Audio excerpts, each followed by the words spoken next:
by.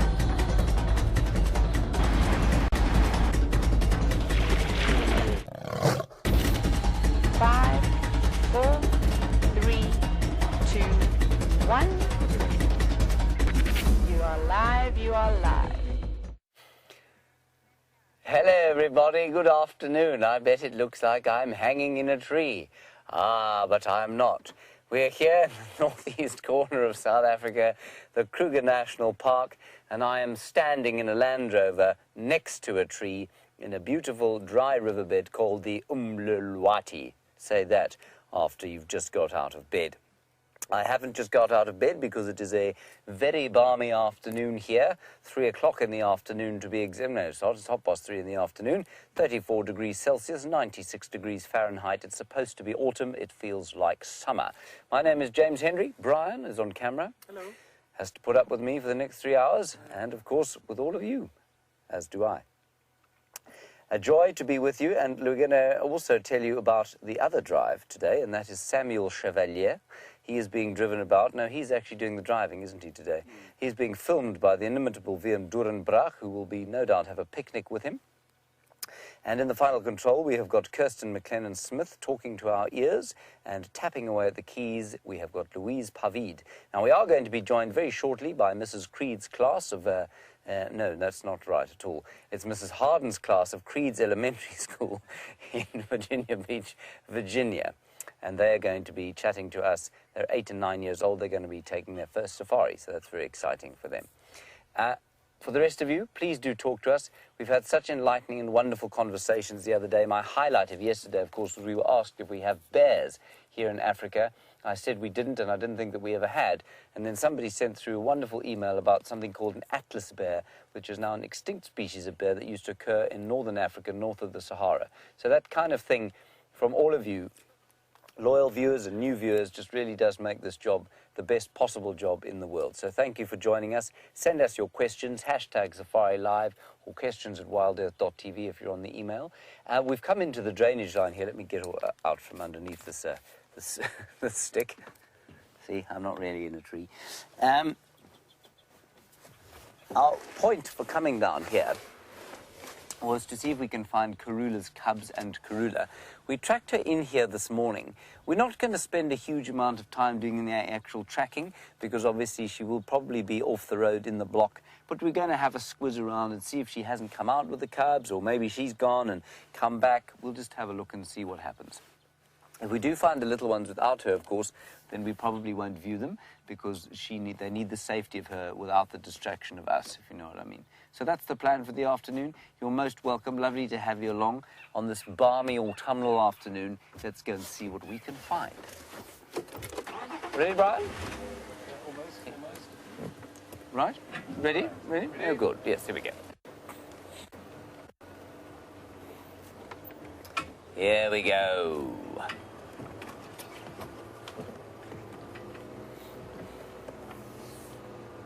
Now, of course, as we go into autumn, so the weather will change, but so will all the trees, and most of them will lose their leaves. But some, like this jackalberry tree under which we are going now, is what we call semi-deciduous. Now, as we slowly drive underneath it, you can see some of the tree is verdant green. The rest of it looks like it's a bit sort of shriveled. And that's because it loses its leaves intermittently throughout the year, which is a remarkable sort of strategy. So it's because of this area is never actually cold enough for trees to have to be dormant. So it's not like in the northern hemisphere where, for example, the boreal forests, which form a loop of forest all the way around the northern section of the planet. All of those trees have to lose their leaves because they can't grow, and many of pine trees do the same thing. They cannot grow when it's so cold. But it never gets that cold here. So if you can be what we call a semi-deciduous tree, it means that you can keep growing throughout the winter time. Yes, you slow down a bit because there's not a huge amount of water, but you can keep growing. So lots of the trees here are what we call semi-deciduous. And that means that they lose their leaves sort of intermittently throughout the year. Oh, the school is with us. Hello, Mrs. Harden, and all of your 8 to 9-year-olds at Creed's Elementary School, Virginia Beach, Virginia. It's good to have you along. You're on a live safari, kiddies, and it's wonderful to have you with us. I'd love to know if any of you have been to Africa before, but if you haven't and this is your first trip through Africa, try and find Africa on a map if you can. I'm sure Mrs. Harden will show you. We're a long way from where you are, but you're talking to us from the afternoon here. It's the morning where you are, and you're most welcome. Please send us any questions you have about Africa or South Africa or any of the animals that we will hopefully see. We're going to drive down through here and hopefully see a leopard if we're very lucky. A leopard, of course, is one of our most special cats. A big cat, like an enormous-sized dog, with golden fur and black spots. I guess about the same size as a cougar or a mountain lion that you get over there in the United States. Now, we need to keep our eyes very open from about here. We had their tracks going into this area this morning, and we're going to see if we can't spot them. What you need to look for, everybody, is spots underneath the shade here. Remember, many of the animals out here are very well camouflaged. They like to hide from things because obviously we have lots of predators, lions and leopards and hyenas and wild dogs and cheetahs and jackals and African wildcats. And so lots of animals have to hide. They have to be camouflaged in order to escape being eaten by predators. And leopards, of course, we know love these kind of dry stream areas. And they love the dry streams because, as Bryan was showing you there, Bryan is on camera, by the way, and my name is James, we have got these areas where there are thick trees and lots of shade, which makes a good place for leopards to hide. And this particular leopard that we're looking for has got 2 little babies, and they're only about 3 months old, or about to be 3 months old at the beginning of next month. So it would be very special if we were able to find them in here, wouldn't it?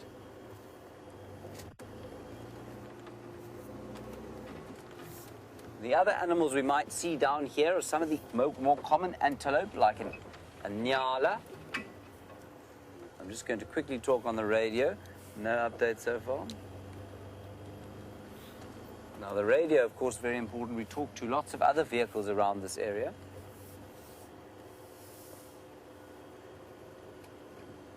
I can't see anything here. Alrighty. So the other things we might be able to see down here would be some of the antelope species, maybe an impala, which is the most common one, or a nyala, which likes to live in thick bush, or a kudu, which also quite likes to live in thick bush. And hopefully during the course of this little drive, we'll be able to show you some of those things. But what you must remember, everybody, is that we don't know what's going to be around the next corner. It's like an enormous sort of mystery, an enormous adventure every time we drive out here. It's not like a zoo. There are no animals sort of in places where we know that they're going to be, so we have to find them every time we come out here. And that makes it very exciting because around the corner there could be absolutely anything. Sometimes nothing, sometimes lots of interesting things. Now, very luckily, we've got Sam out on the other vehicle, and he's found something very interesting to show you.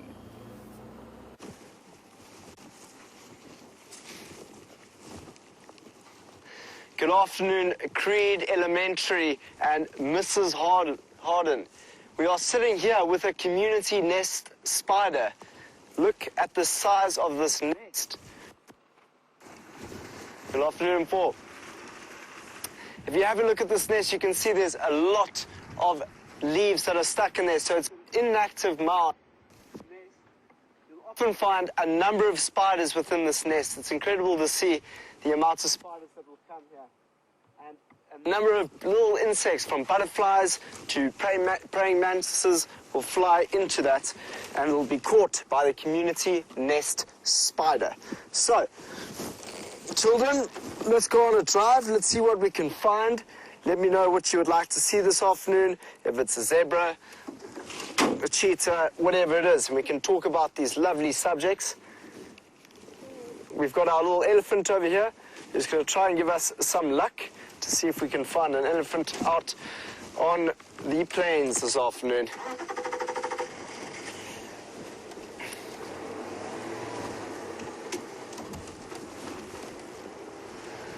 Jack is asking, does it ever get cold enough so that the animals have to hibernate? Yes, Jack, it does get cold enough for animals to hibernate. You'll see in about a month's time, all of this savanna will turn orange and red and turn into autumn, and then it's very, very cold. The morning starts to be freezing, and the little animals, from frogs to snakes, will go out and find burrows to nest for the cold months.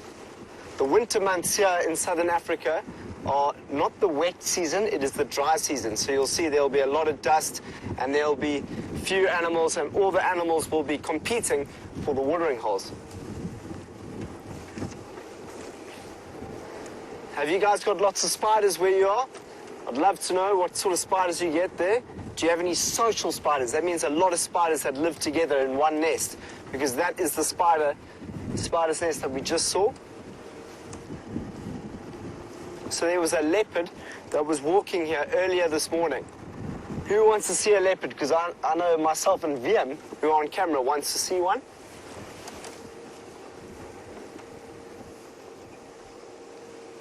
Dana would like to know, what do leopards eat? Well, Dana, we'll see if we can find some of their prey now. They like to eat anything from a little duiker, which is a small antelope, to an impala, to a kudu, a young kudu, because kudus are one of the antelopes that get really, really big out here in the bush. Also get a nyala, and these antelope vary from being quite secretive, so as we go slowly through the bush here, we'll see something like a kudu or an nyala. But then you get the species that like the open areas, which is the impala, and those are some of them. Ooh, just saw a bird that flew past. It went too quickly for us to catch and see. Oh, there's an impala. There we go. Our first antelope, everyone. It's an impala, so it's a big male impala. You can tell that by the horns, that it's a male, and it's solitary, so it's on its own. So it might be seeking a harem of females, which means it will go and look for a group of females that it'll then look after and try and mate with. It's that time of year, it's called the rutting season, where males compete with one another to then have a number of females. So that is one of the species that a leopard would like to prey on. There we go, you can see a beautiful shot of that impala now. Have a look at those horns. So these antelope are our most common out here, and for most of the leopards and the lions that are here will eat impala quite consistently within their diets. They're a very, very successful antelope. James, my co-pilot, has got some buffalo. Let's go and see how he's doing over there.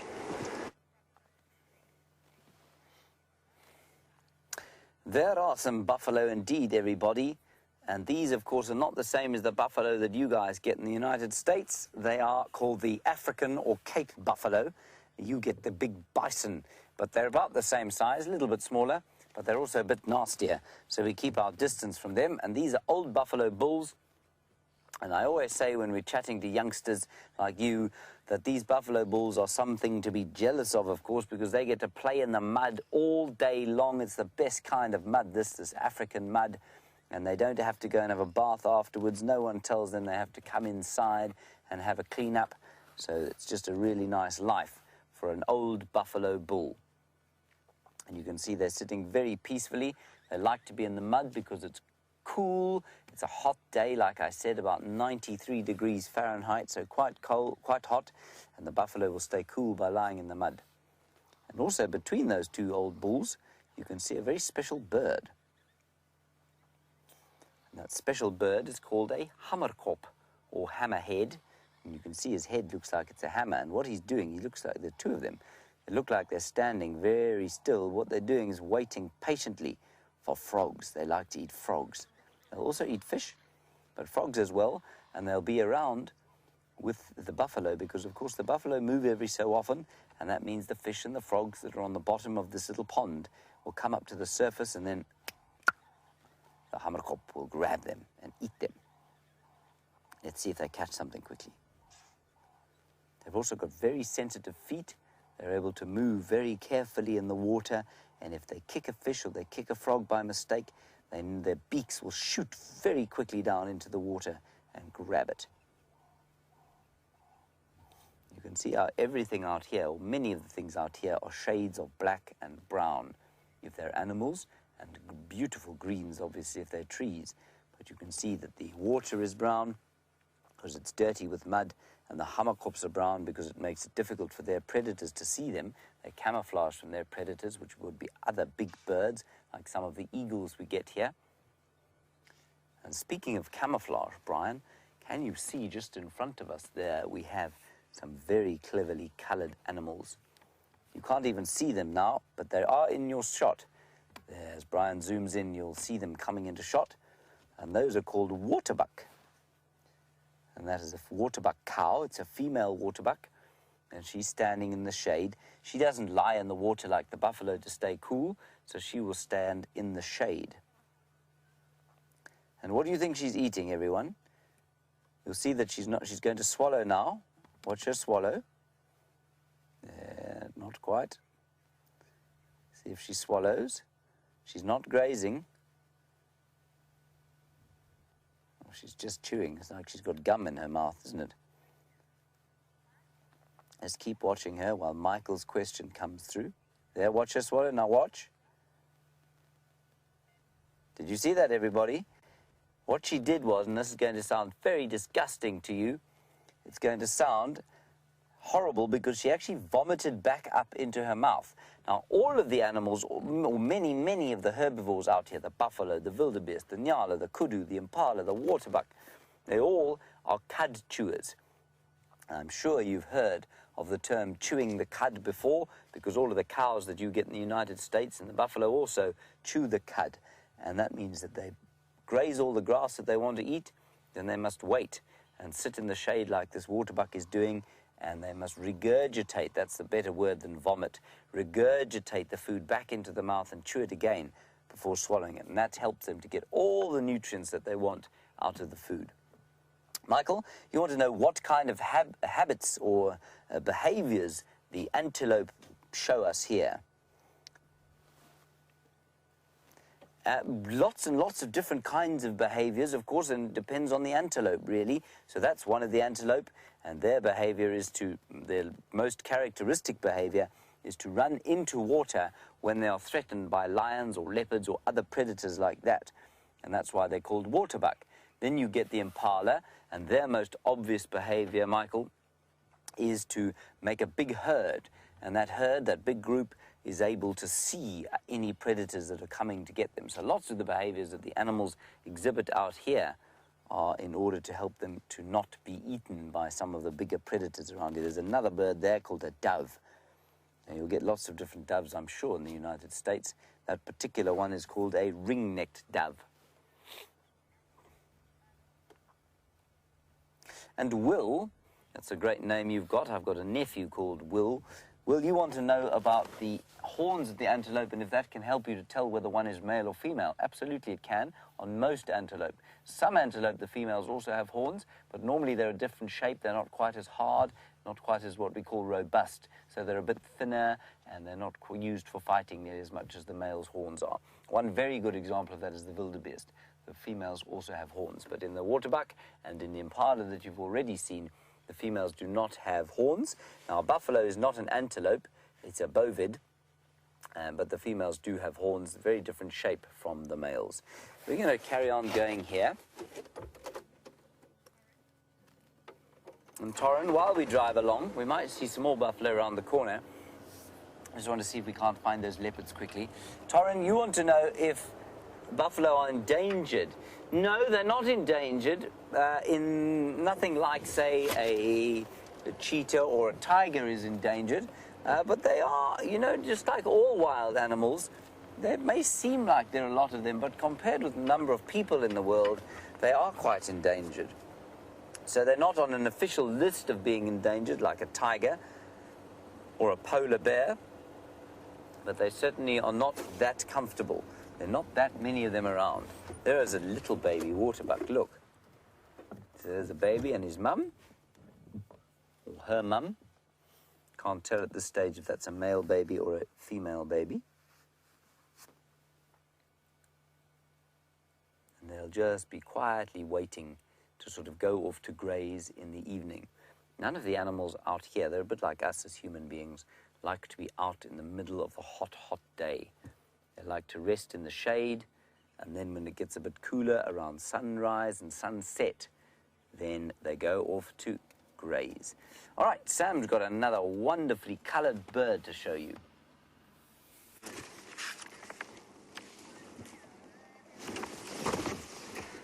So we literally just had a crested barbet, which is a beautiful bird. It is fully colored, but just as he came back, it went away. So that's bad luck. I mean, let's just see for a second if we can find it again. The best thing I can do, at least, is to show you this beautifully colored bird.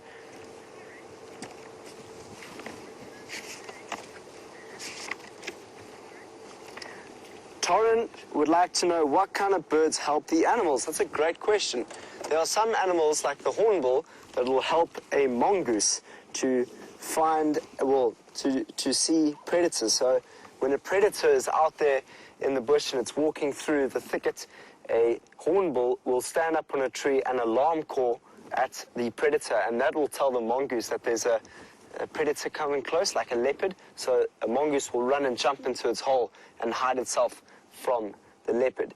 In return for this beautiful favor that the hornbill gives, what it does then is it actually looks for insects. The mongoose will look for insects, and at the same time the hornbill will come down and feed on some of those insects. So that type of relationship is called mutualism, which is really cool. But let me show you quickly this bird that we just saw. 214 is a barbet. It's a crested barbet, and it has quite an amazing sound. Here we go, crested barbet. So we saw this one over here, the crested barbet. Very colorful on the top right there. That is our crested barbet, and it has a very monotonous call. So I've actually got an interesting device here that'll play this bird call for us, and we'll be able to hear. So that wasn't the bird call. Let me play it now.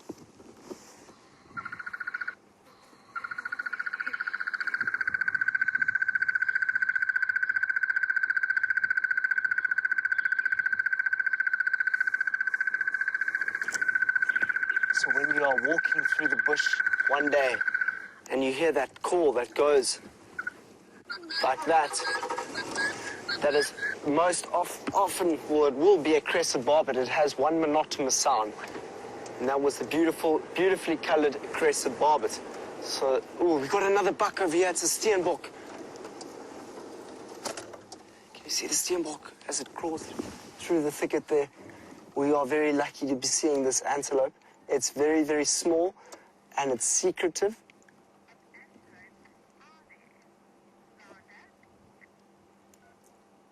You can see that it's just hiding behind the thicket there. It's seeing that we're here, so we've got to try and be quite still as we watch this little buck. And it's a male. You can see it's a male because it's got the horns there, and often they'll be in pairs. So have a look around. Maybe there's another Steenbok. It's called a Steenbok, and the reason why it's called a Steenbok is in English means a stone buck. So it'll sit in one place, and that'll be its kind of defense thing. It'll be able to stand or sit really still and not be noticed. So that's the Steenbok, everyone. A very small antelope here. It's one of our smallest antelopes that we get out in the bush. Zander wanted to know how many antelopes do we actually get here. Zander, we get quite a few. We get a small one like this called a Steenbok. We get the duikers, the red duiker, the grey duiker, the common duiker, sorry. We get a kudu, we get an inyala, we get a waterbuck.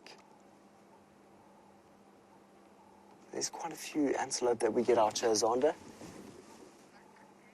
You saw a waterbuck with James. How cool is that? That is a very cool buck to see, as well as this one here.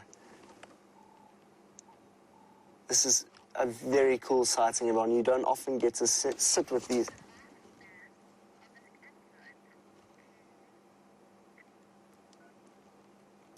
Kenzie wants to know, what is the lifespan of an antelope? Kenzie, it's very determined on the ability for that antelope to look after itself in that environment. And generally, bucks can live up to 5 to 10 years. But it's all determined on different antelopes. So each antelope has a different lifespan, longevity it's called.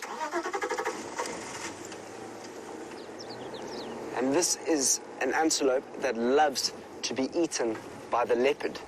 So if we're lucky, if we be still, maybe we could see something. It hasn't really noticed us that much.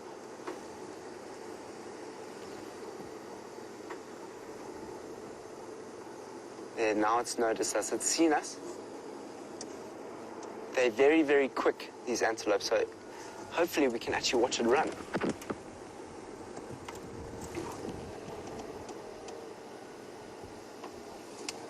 So he's acting still, he's not moving in that position because he wants to know what we are. Have a look at those ears. Those ears will help the antelope listen for any sounds that are around here. So they will rely on not only their sight, but their hearing to locate and see different predators that are out here in the bush. You can imagine it is not easy for any animal out in the bushveld when it is being preyed upon by many different carnivores, from hyena to lions to leopards to caracal. So it has to be very aware of its environment. So wherever you are in the world, I want you to walk outside your house and try and be aware of your environment. See if you can listen to the sounds of the different birds, smell the different plants in your neighborhood. It's very cool that we got to see. Okay, so we're going to go a little bit further on and see what else we can find. Let's see what James has found for you.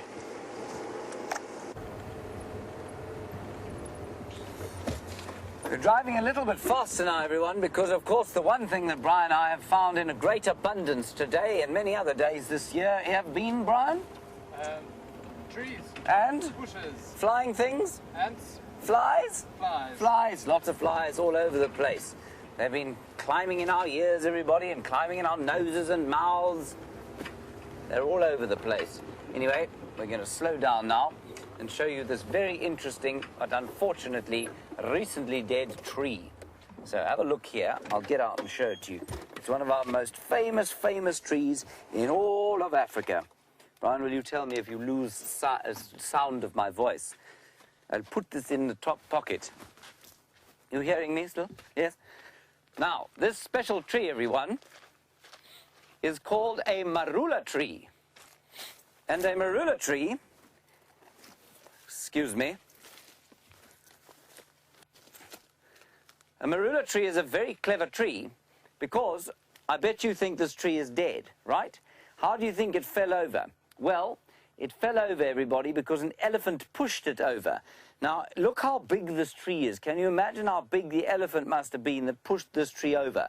But interestingly, it's not actually dead. It's going to keep growing from the base of the tree over here. And many of the trees out here are so clever that they are able to cope with elephants pushing them over.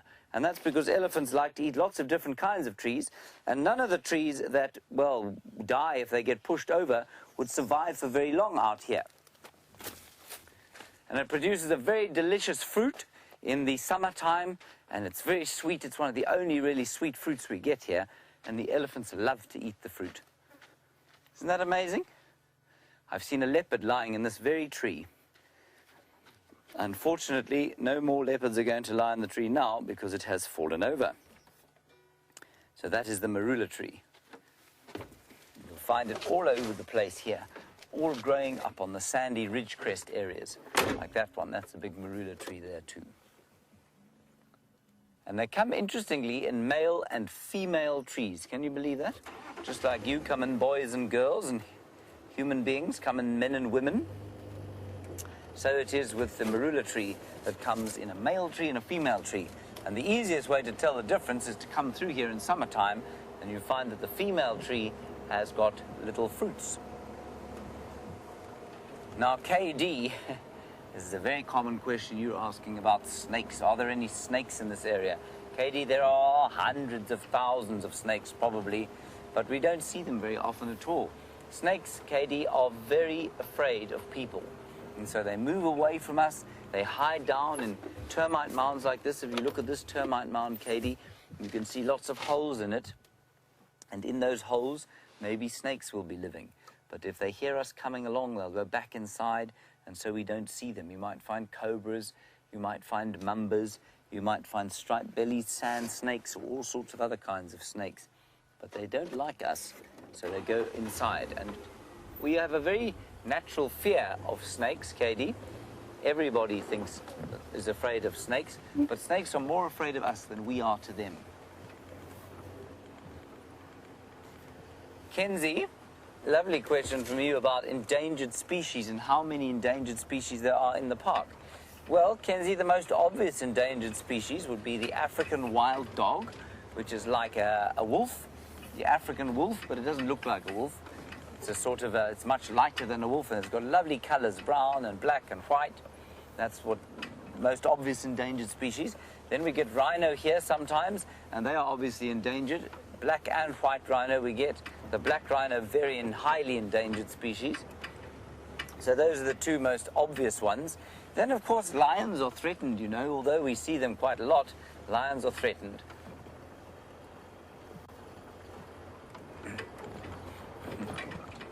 Hello, Colin. Black rhinos. You want to know how they communicate with each other.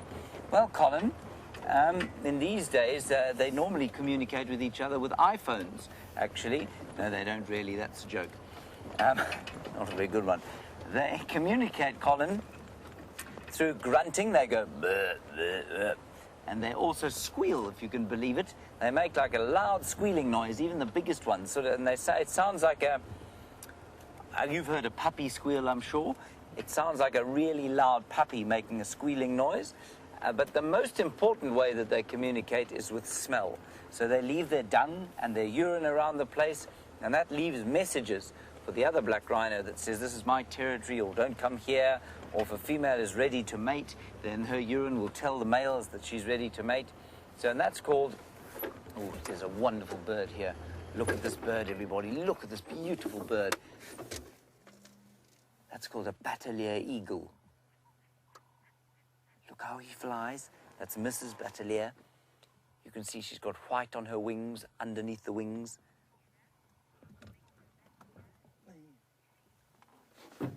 All right, well, that was the bateleur flying. Let's go and look at a bateleur sitting in a tree.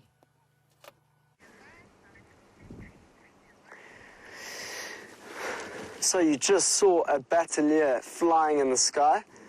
And now you've got one sitting up on a branch here, close to Treehouse Dam. Ooh, and it just turned around to give us a beautiful pose. Have a look at the red beak. You can quite clearly see that it's a bateleur. And how do we see that? You can see, you would have seen that also from the way in which James was with a bateleur. You would have seen the flight pattern it has, very, very characteristic. It almost looks like it's walking on a pole. But what we can see here that's characteristic is the red legs and the red beak. And that crest on its head. Isn't that a most magnificent looking bird? Wow, that's cool. There we go. So this bateleur is causing quite a bit of havoc around here. You can hear the sound of squirrels making a big noise, but a squirrel alarm call would not only be a bateleur making a noise, you could also hear squirrel alarm calls because of a leopard that's close by. And Wium is the filmer behind here, and we both just found leopard tracks just down the road. So there's definitely a leopard in the area somewhere. And a bateleur sometimes can indicate that there's a kill somewhere close by.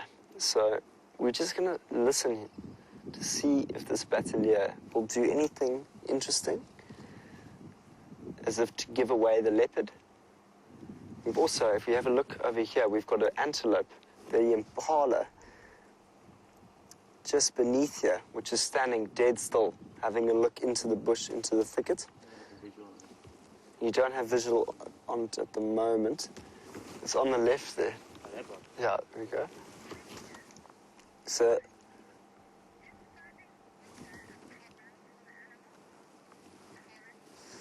Torrance is asking, is it difficult for the animals to find water?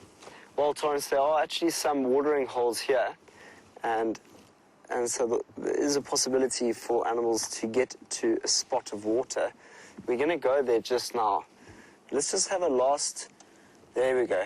Wium has managed to show you that there is some water here. Oh, and that's a buffalo. Can you see the buffalo just through the thicket? That is a big male buffalo. A leopard would definitely think twice before trying to kill a buffalo because they're very, very big. So this is an amazing scene. We've got a bateleur, an impala, and a buffalo.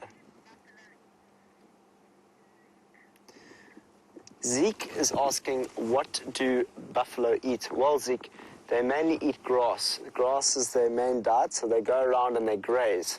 Much like cattle, if you've ever seen cattle grazing, they're very, very similar to the buffalo, so that you'll see them grazing out on the big areas here. So hopefully, as the day goes on, if you guys are still with us a bit later, I know that we end the drive with you soon, but we might be able to find the large herd. And the large herd is when a big group of buffaloes are moving in one direction. And that is consisted of females and the youngsters and some big males. But this male that we just saw down here, which we'll have another look at, is one of the older ones, otherwise known as a dagger boy, which means he just likes to sit down by the watering hole. As we're going to see now, the water's right here. There's two buffaloes there. They like to graze on the nice, thick, nourishing grass, as well as wallow in this water. They can't really keep up with the herds anymore. Oh, it's exactly what I've said. They're nice and wet, and they've been wallowing. Torrance is asking, how do the buffaloes protect themselves from some of the predators? Good question, Torrance. Well, if we have a look at these two buffaloes here, they've got big, what we call bosses. So these bosses are their main form of defense. So if a predator was to come through, they'll face them direct, and they'll show them their boss, which is those horns on top of its head, and they will either charge, or they will just show that predator that I'm bigger than you, I'm stronger than you, and I will definitely hurt you with this big boss on top of my head. But buffaloes are also quite skittish, so if they did see a predator, they might just run away and just not take the risk. So you can see that buffalo's in that watering hole, walking around.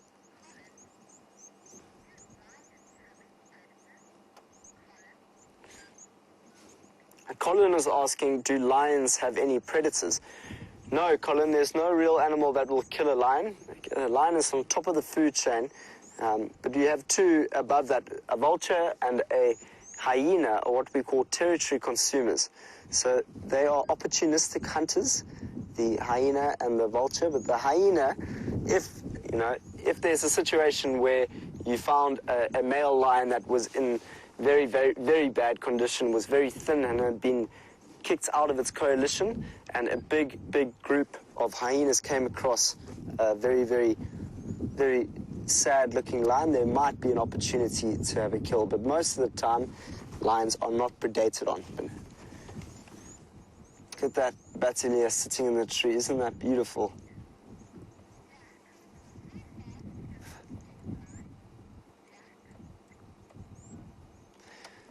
Wow, Jack asked a good question. How fast can the eagle fly? Jack, I don't have an idea of how quick they can fly. I just know what one of the quickest birds are in the world, which is a peregrine falcon. Which I'd love to see that bird fly one day, but I'm not too sure what the quickest flight of bird is, Jack. Have a look, see if you can find out the answer, and send it to us. #SafariLIVE. This is how fast an eagle can fly, and then we can all learn together. Thank you, Jack.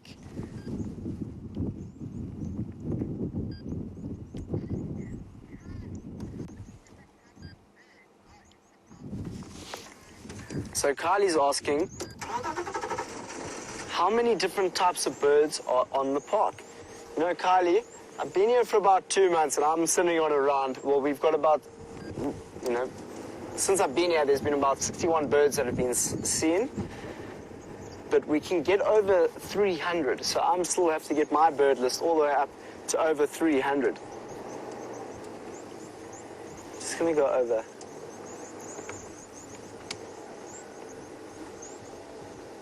Okay, so we're going over the dam wall. So a lot of animals will make their way here.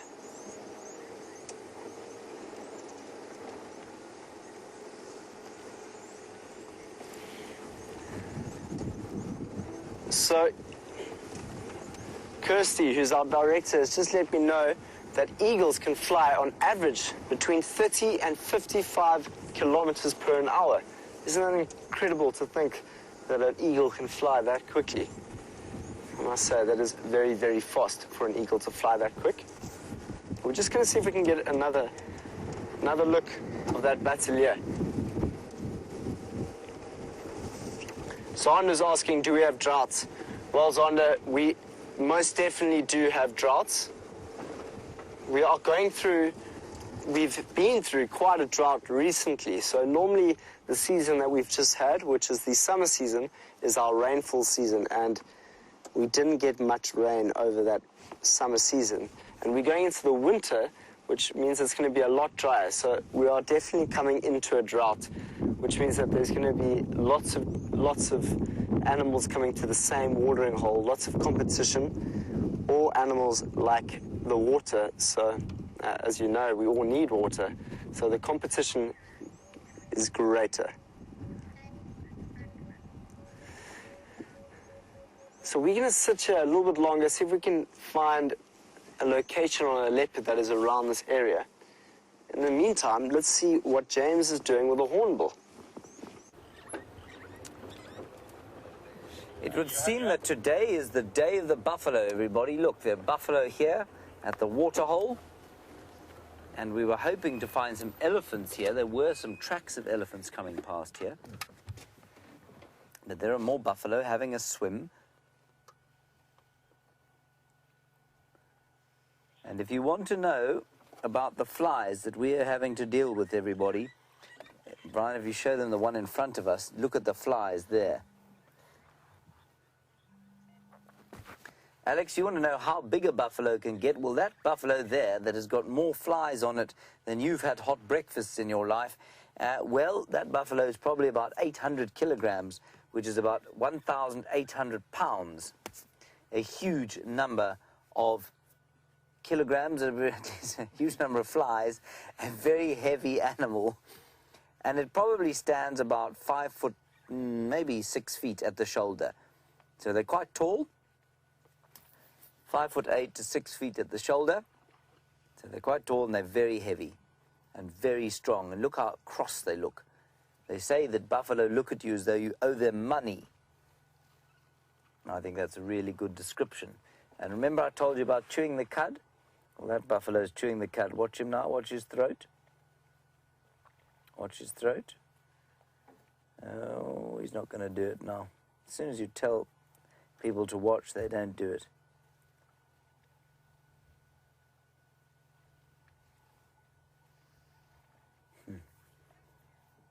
Isn't he? He's still a very wise old fellow, isn't he? And Meave, you want to know how I can tell how old this buffalo is? Well, Meave, we don't know exactly, but you can sort of tell by what we call a process of deduction. So we know that buffalo live to around 15 years in the wild.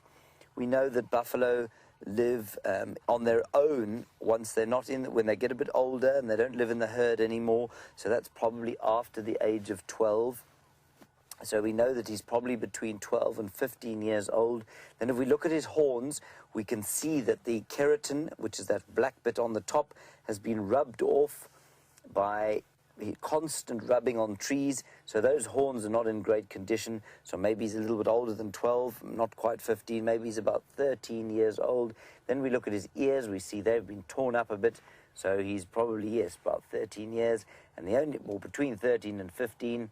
Then we look at his skin, and we see how good is his skin condition, and is he looking skinny, or is he still sort of big and strong?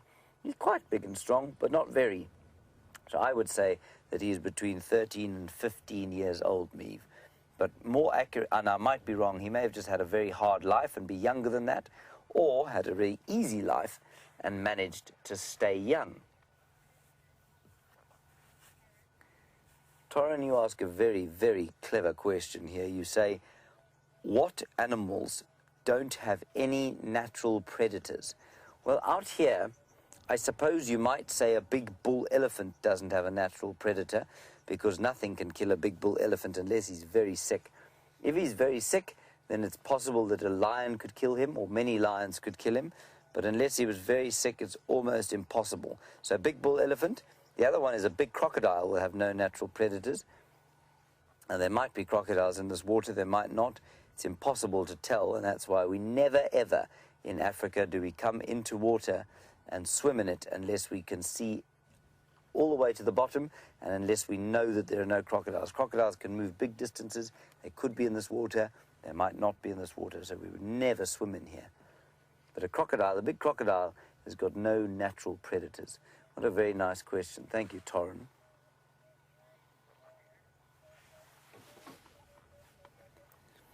And Mrs. Harden, you're wondering whether we try and help animals during the drought. Well, we sort of do, in so much as there are these dams. Now, this waterhole here is not natural, it's man-made, and so that will help animals during drought times. We will pump water into sort of selected areas and create artificial pans or ponds where the animals can come and drink. But in terms of food, no, we won't help the animals with food. And that's, I know, quite difficult to hear, but in a natural system like this, it's a very large area. Remember that if there's no rain and there's no water, what happens is that lots of the grass and the leaves will eventually become eaten. And if you provide food, the animals don't die off. And if they don't die off, the next time there's good rain, then all of the grass and all of the leaves on the trees will be overgrazed and eaten away. And that will create a collapse of the ecosystem.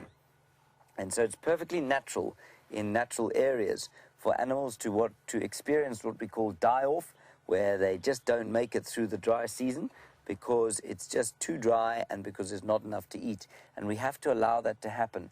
And sometimes it's very painful for us to watch that happen, but it just has to happen because it's a necessary part of a natural system.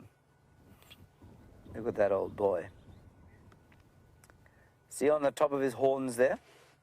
That's a very special bird, everyone, and I want you to remember this word. This word is called symbiosis. Say that, everybody, on the count of 3. 1, 2, 3. Symbiosis. And symbiosis is the kind of relationship that that bird, which is called an oxpecker, has with this buffalo. See how the oxpecker is living on top of the buffalo? And what they do is they eat the ticks. Now, you all know what ticks are, living in America, especially on the west coast, at least the east coast. I think you get lots of ticks around there. These oxpeckers help eat the ticks off the buffalo, so that helps the buffalo, and in turn, the buffalo don't mind if the oxpeckers hitch a ride every so often, so that helps the oxpeckers. That's called a symbiosis, everybody. That slap you heard was me killing a fly.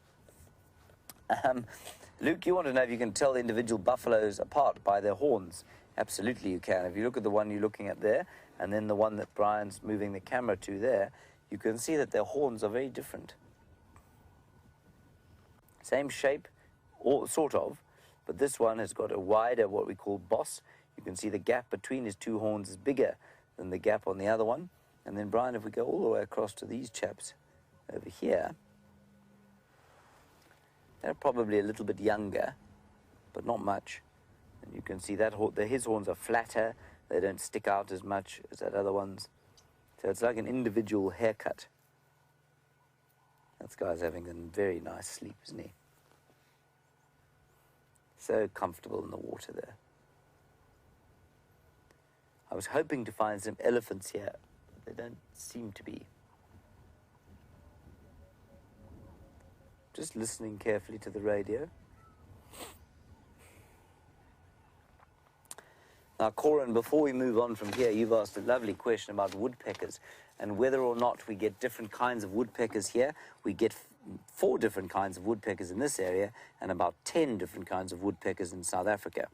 And they are quite closely related to your woodpeckers, but they're not as big as your woodpeckers. I'll show you a picture of them now. Here are our woodpeckers here. Those are the 4 woodpeckers that we get here. They're called the cardinal woodpecker, which is number 1. There we go. The golden-tailed woodpecker, which is number 2, because he's got a very golden tail. The bearded woodpecker there, number 4. And he's the biggest one. He's got a big, sharp bill, and he drums on the trees in the mornings. Ta-ta-ta-ta-ta-ta-ta-ta-ta-ta. And there's the Bennett's woodpecker. So those are the 4 woodpeckers that we have here. What a very nice question. Anyway, there are no elephants here. Let's continue seeing if we can't find some elephants around the corner in the thick bush where they might be standing in the shade.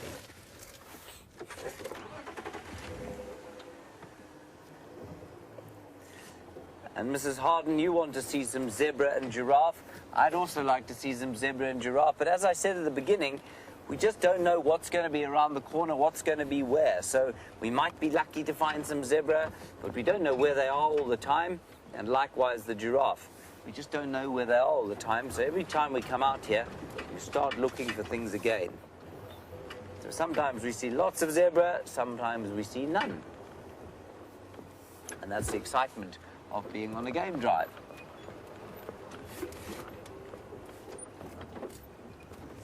Now we're going to take you into a kind of area where you'd probably...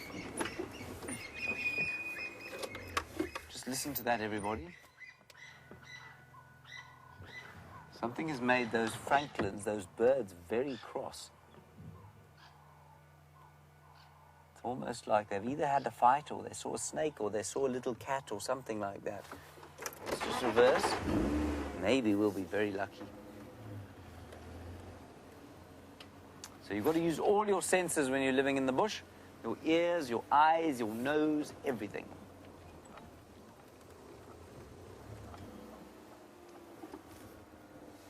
I'm just going to look with my binoculars. Very important equipment that we have out here is a pair of good binoculars. These ones I have stolen from a friend of mine.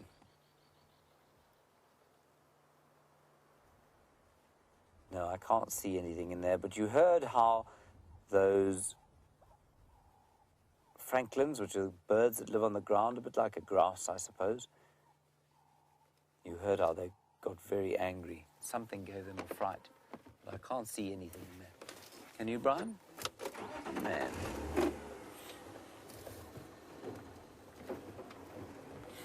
Oh, flies again, all over the place. Now, Meave, you're very enthusiastic this afternoon, which is wonderful.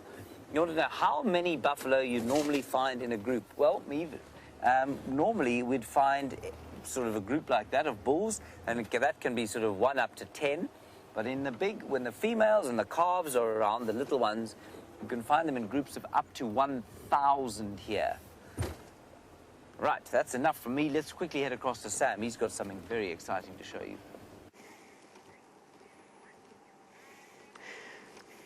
So we have a vervet monkey in the tree. There's not just one vervet monkey that's sitting over there. There's another 2 sitting in the tree there. Is there more, Wium? Wium spotted another one. A little monkey. So these are we're sitting in a drainage line. What looks like they are in a marula tree on the right. So James showed you a marula tree earlier, and the timbuti next to it.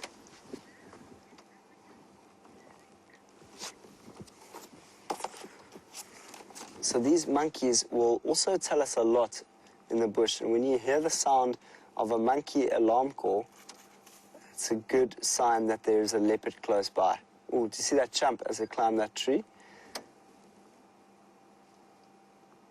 It's not often we get to spend time with monkeys, so this is a very cool sighting. What is it eating? I wonder what it's been eating. Monkeys like to eat berries, so they often eat some berries.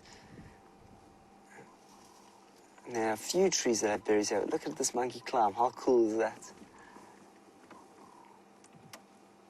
So being able to climb like this gives them the opportunity to see what is around, to have a look for any predators that might be stalking around here. It's really... How many of you guys like to climb trees? This guy loves climbing trees.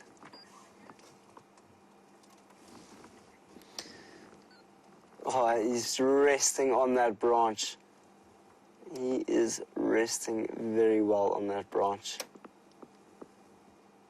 Must have been a long afternoon. That's often how you see a leopard lying in a tree, and now we can see a monkey lying in a very similar position to a leopard. Zeke wants to know if we have any lemurs in southern Africa. Lemurs. I have not seen a lemur. Sorry, Zeke. I don't think we get lemurs. I know that you get them in Madagascar, but I've never seen a lemur. It must be very cool to see that. Have you seen one, Zeke?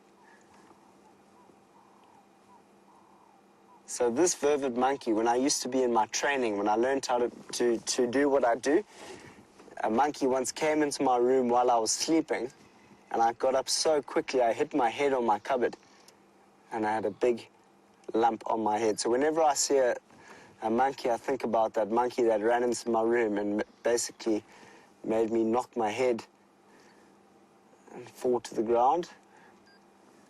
So very high in the tree there, it's the monkey. And we are in a river basin here, so this is a nice cool area.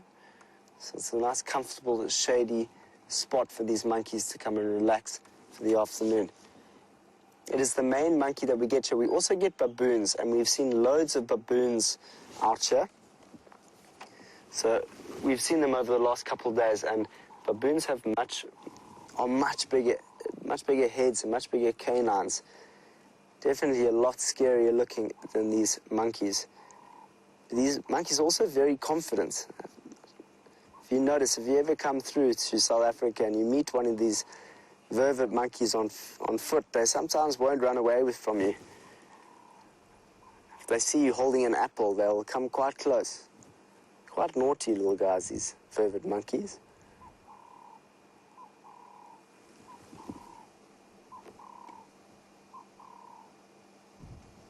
See the sun shining onto that vervet monkey as he climbs the tree.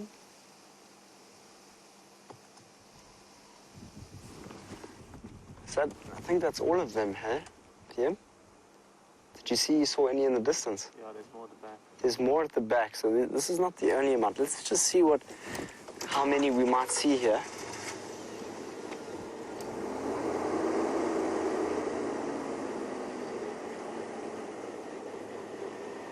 There's more monkeys around here. There's a monkey sitting in the tree there, so the sun is right in the way.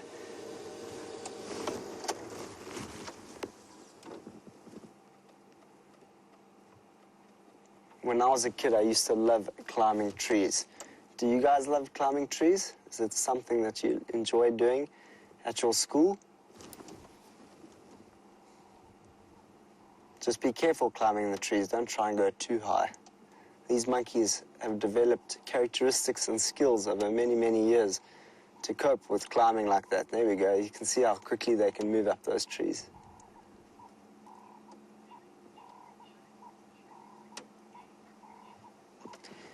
We have had an incredible time having a look at all the different animals with the kids today.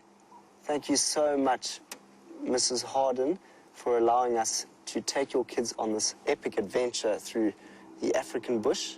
Hopefully we'll see you guys soon, another time, and we might just have a predator when you definitely come in.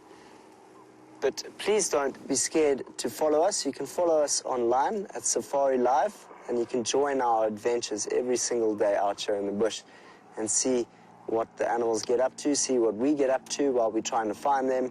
And it's just a fun, interactive journey that you may join. other than that, enjoy the rest of your morning, afternoon, wherever you are. And we're going to go and see what James is doing with the kudu. Hello everybody, here is a herd of kudus. I'm just pausing in that thought because it sounds like a squadron of Messerschmitt flying over circa 1940. Luckily it isn't. Never mind, there we have a herd of kudu browsing through the woodland here. They've become almost invisible already, but there are about 10 of them. It's quite a big group. 2 lovely big bulls walking through there. There's one. Well, he's not very big yet. He's a youngster. He's probably about 4. I'm leaving the Matotangala sighting. Let me just turn that down a bit. Just, you may have heard that appalling use of the vernacular, but the Birminghams are on, all of them, all 4 of them, are on Buffelshoek at the moment, and one of them is breeding or mating with a female. I think possibly from, almost certainly from the Nkuhuma Pride, because they were also up there. So that's more good news. We think at least 2 of them are pregnant. Might be a 3rd coming up soon. Great news, great news. Right, we've come along here hoping to find a herd of elephants or something grazing through this woodland. We haven't found that yet. We have found some kudus. And we'll go and do another loop past where we thought Karula was with her bebes a little bit earlier. Not going to do too much in that area. I don't want to create too much of a stink around the place. So we might then go to Cheetah Plains and see what we can find over there. But we'll make that decision when we get down there.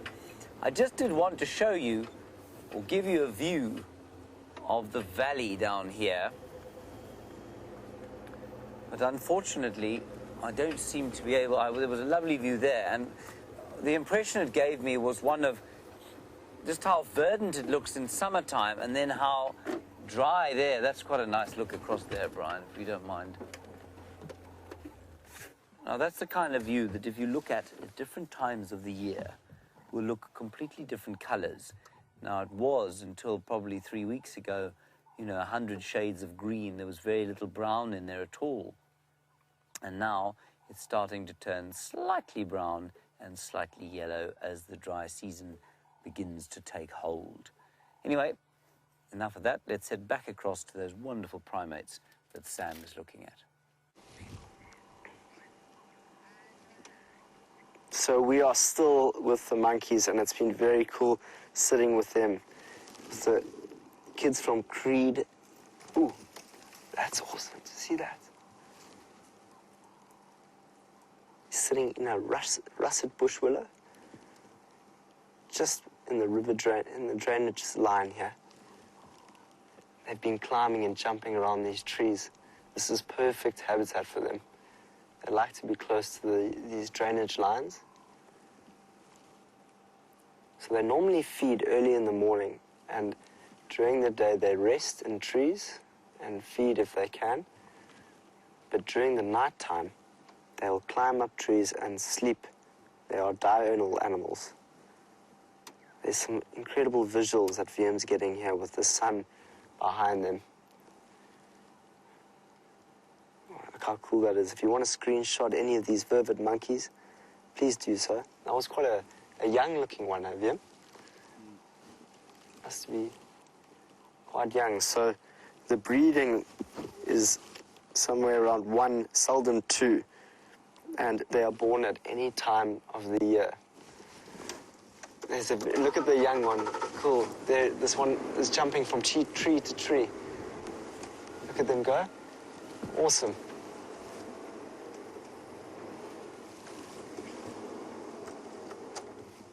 That beautiful soft light in the evening on that young monkey over there.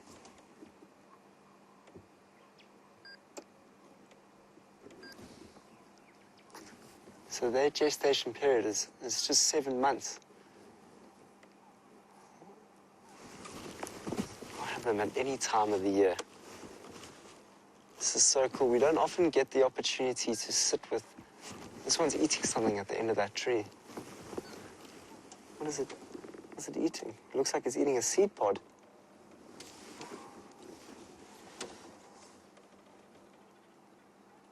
It's cool to watch that. So as I said, monkeys are normally quite skittish.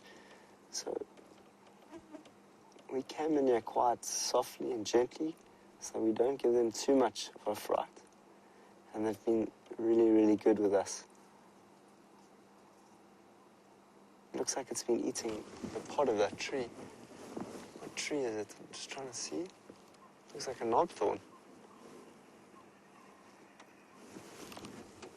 There's another one that's just right above us here, climbing all over the tree.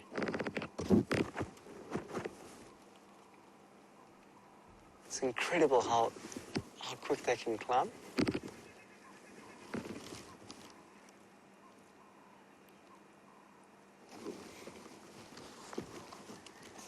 So they have a similar social structure to that of baboons. The hierarchy is determined on age.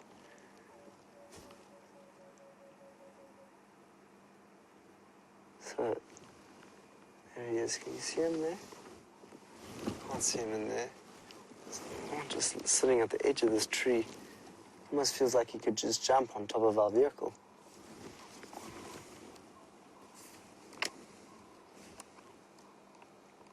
And as we said a little bit earlier when we were at the class, it's quite nice to just sit with monkeys, purely because they will tell us if there is a predator anywhere close by. It's a high-pitched scream that they make when they see a leopard.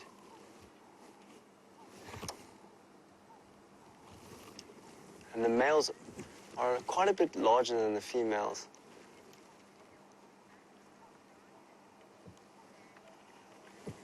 Sandy from Canada is asking, will this monkey wrap its tail around branches? I have seen that before, but not often, Sandy.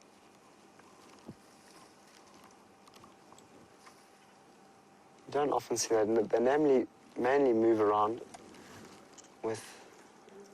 You know, it's coming quite close to us now. So this is quite a rare experience that we're having here, having the monkeys quite close. They would be behaving a lot differently if we weren't in our vehicle. So the vehicle actually gives us the opportunity to really experience the animal.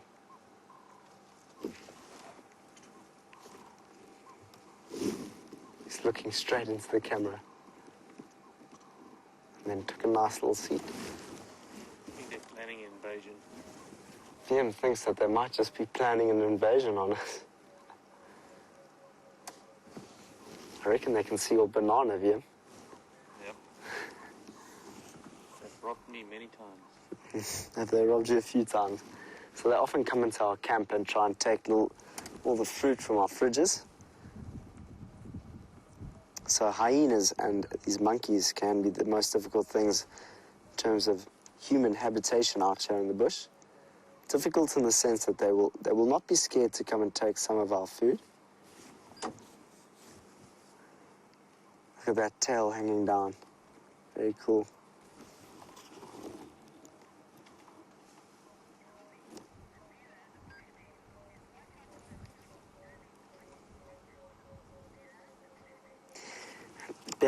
Bella, the bush baby, is saying, watch out for my little Ellie. They might just come down and take it. Don't worry, that Ellie is just not far away from me. I can grab it as quick as possible if I see one of those monkeys coming to fetch it. But to be honest, if they did come in, oh, look at that sweet, that's so sweet. If that little baby came and took my Ellie, I would just let him take it.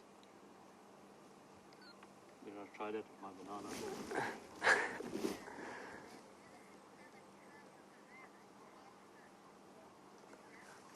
Dina's just commented and said that she's never had this much time with the vervet monkeys. Dina, neither have I. I've never had this experience, and what was quite interesting is that we came in very, very slowly. And I think that the way in which you interact with the animal from the beginning will determine the way in which we can see them. So we just sat here and they came and started playing in all the trees here. They're very, very relaxed with us here. If you can hear that bird call in the distance, that's also a very, very common bird that we get out here. But it's a bird that we haven't put to our bird list yet. It's called the rain bird, otherwise known as a rain bird. It's a kukel. I'll show you that bird quickly.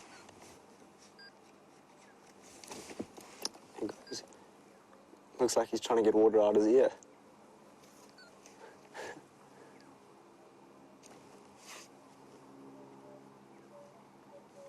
Can you hear that bird? Very cool.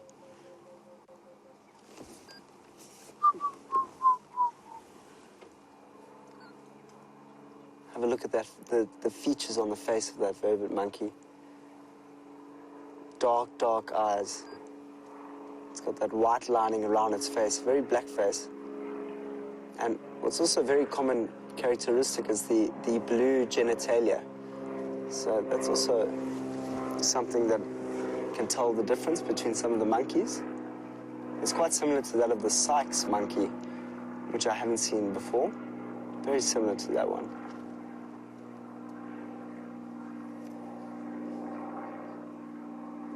Oh, we've got a bird flying in the sky there. What is that? It's a plane. Good spot there, Wium. In the distance, off goes the plane. Well, it's been very, very cool, these monkeys. We're gonna... Ooh, they started making a noise. We're gonna sit with them for a little bit longer. Let's see how James is doing with the bateleur.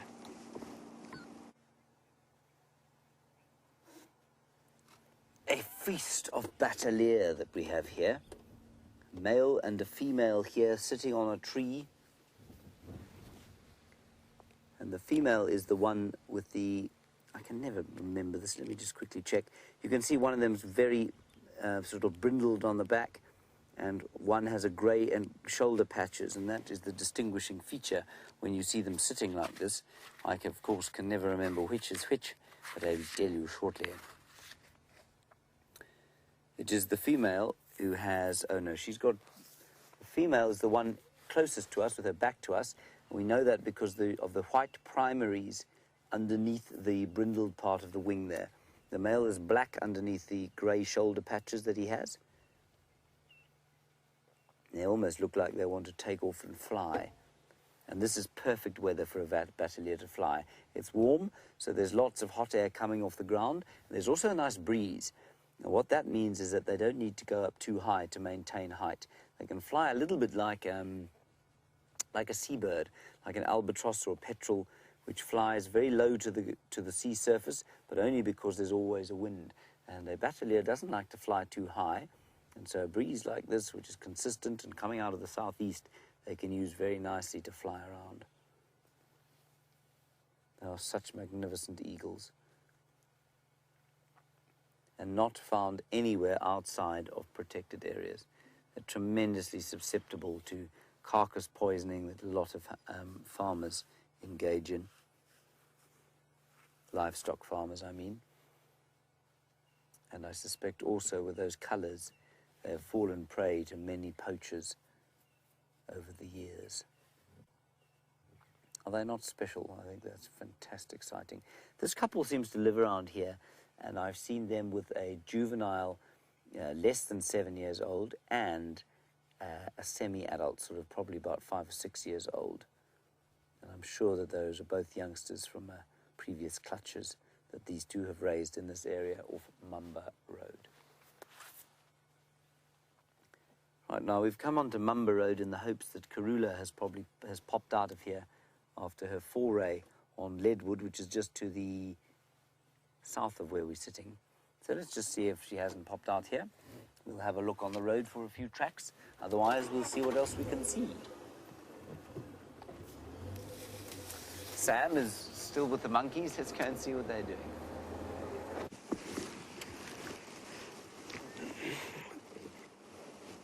So the monkeys are even more relaxed than they were before. And what's a little bit concerning is that they're now surrounding us from every single angle. So there's some behind us in the trees, which you can't see as clearly as the one that you are seeing now. So we're just going to sit with this one. Ooh, Is it eating one of those seed pods? I thought I saw it eating a seed pod. But I was just saying to Wium, what would we do if they all came and jumped in our vehicle? What would you do, Wium? Run away. Wium says that he'll just get up and run away.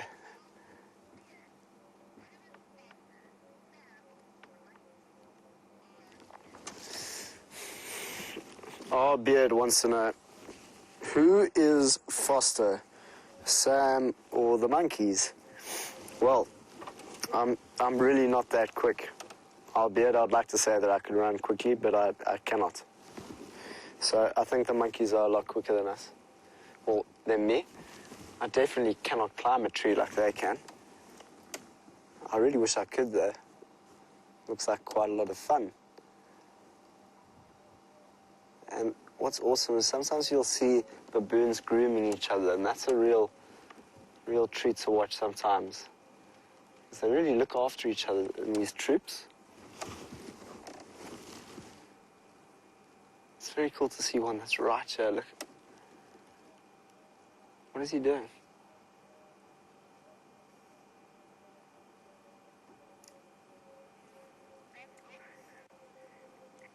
What are you doing? What's he doing, Wium? Gonna come for you. He's tuning you. Looks like he wants to say something to us. Okay. It is incredible with that soft light that's coming through the trees there onto this monkey. Here's one right here. So they're literally just behind us now. I'm just going to turn around to show us the ones that are on either side of us. So when I say that they really are closing in on us, they are very comfortable with us being around them, which is quite cool. But they're definitely looking very relaxed. That was a cool jump. Did you see that? Potentially that monkey's now going to run up this tree, so let's hope he does that. And then we can really see the acrobatic skill. There he is. There's another one jumping. There he goes. Oh, he just did exactly what I asked him to. It's nice of him. Or her.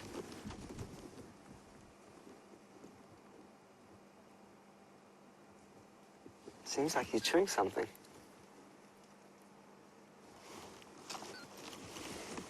I'm just going to go and have a look in my mammal book to see what they actually like to eat. What is the main food that a vervet monkey likes to eat? Let's find that out.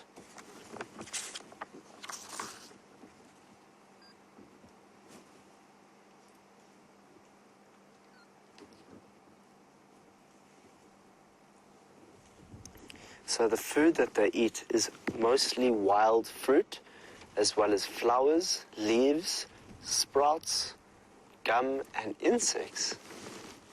That's cool. So as they climb these trees, they'll be taking off some of the ants that might be climbing around it. So their biggest enemies, which is quite interesting, is a leopard and a crowned eagle. So a leopard is the greatest predator of a monkey, and I would say that is because a leopard can also climb a tree. And that's why it's really, really a good sign when you hear a monkey alarm call, because that means that a leopard is close by.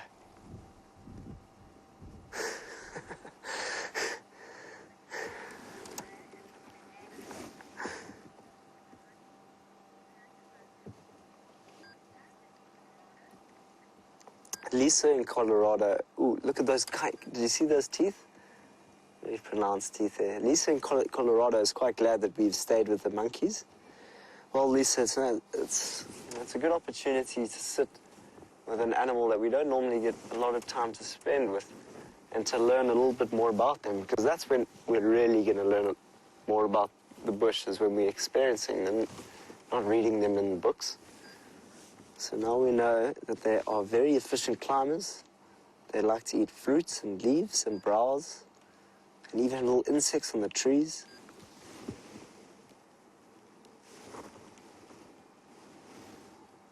They're very, very good acrobats. Let's try to see. So they are surrounding us again. So I think Wium is going to defend himself with a banana.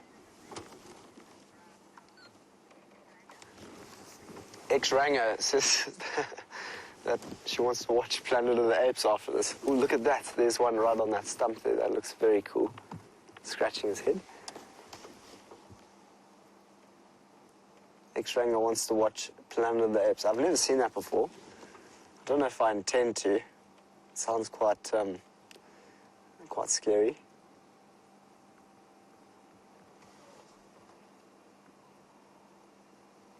There you go. So we don't often see the monkey on the floor, and this monkey's now having a little walk on the floor. There it comes. Shit. Oh, there's another one that's coming right on the branch as well.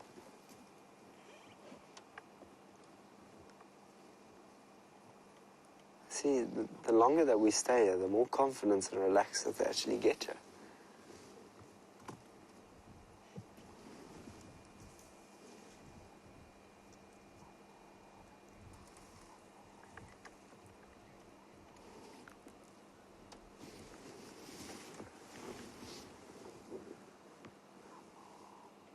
It's very cool to sit here with these monkeys as they jump around these trees. Can you see one there, Wium? Oh, there he is. So, James is currently off the vehicle to see if he can find some leopard tracks. Oh, look at that. Quick run across.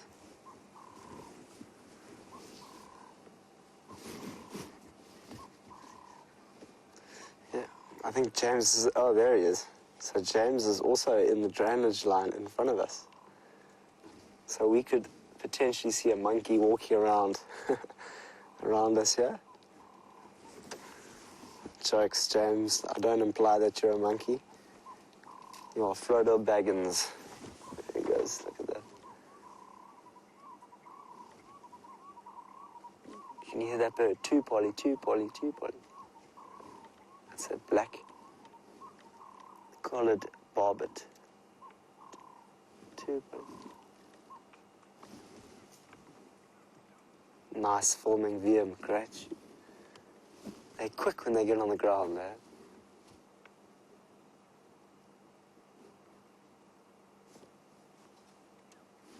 So.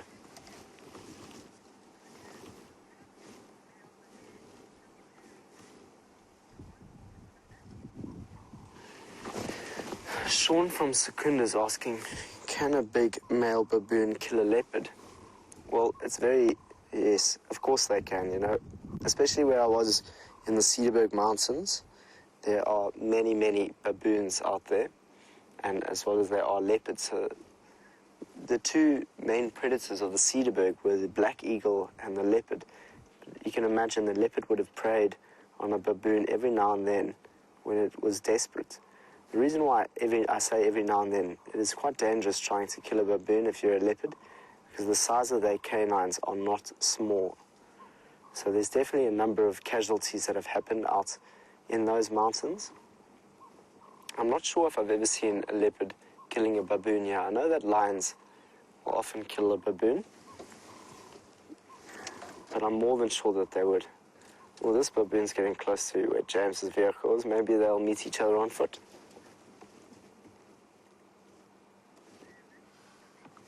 I meant to say vervet monkey, not baboon. I was talking about baboons. Okay, so they've jumped around the tree around us. They threatened to attack us. Thank goodness they didn't attack us. And now they are in the brush to the right of us. And James is out looking for a leopard just in front of us. So these baboons will be on his team, on the tracking team with him, because if they see that leopard, they will basically point out that leopard for us.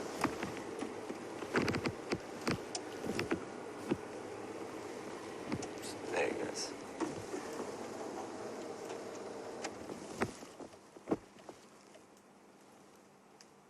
Oh, Aren't these trees beautiful in the drainage line here? As these monkeys play around them, it's like a big jungle gym.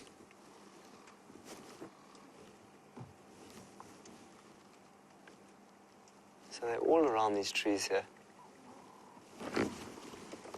It's getting quite thick in here. Let me see if I can get into another position.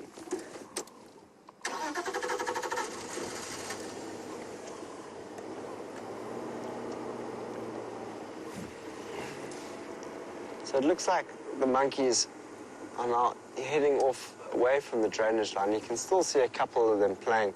There's one that's right on top of the tree there. You can just see his tail playing. But it looks like they're starting to head out. So I think with that, let's see if we can head out at the same time and see if we can find something else before the sun sets this evening.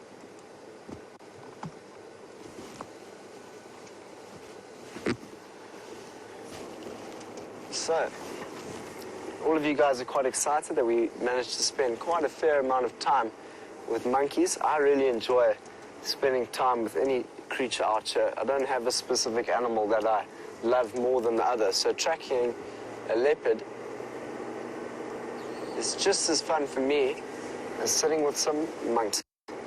But I think we found a different monkey in the back of the vehicle. Oh, they're still here. They're following us. Look at them jumping around here. This is so cool. They're just following us around. You know what? If they want to be filmed, we will film. Oh, did you see that? Such skill. They're literally following us down the riverbank. So there's another one coming. Hopefully we'll get to see that again. Let's actually just stop for a minute and see if we can see that. There's one coming through the trees here. So hopefully we'll get to see another jump from tree to tree from a vervet monkey.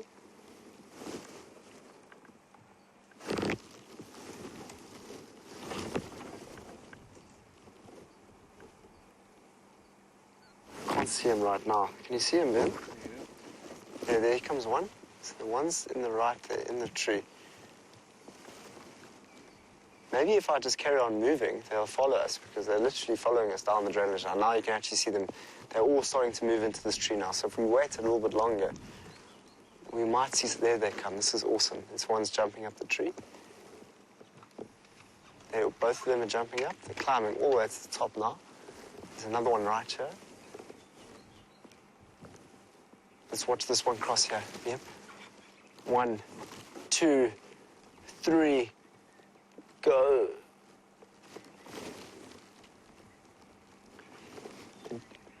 Debbie in Vancouver is asking, will these monkeys look out for leopards? Debbie, they most certainly will. Their biggest predator is a leopard. So as soon as they see that leopard, they'll start making a very... Ooh, that was the greatest jump. Jeepers, that was awesome. That was so... Whoa. So this is high monkey spectacle that we've got going over here. So they are following us down the riverbank. So they're basically saying, please don't just leave just yet.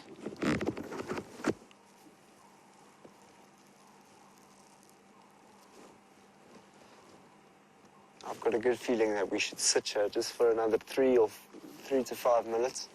Watch them jump from tree to tree.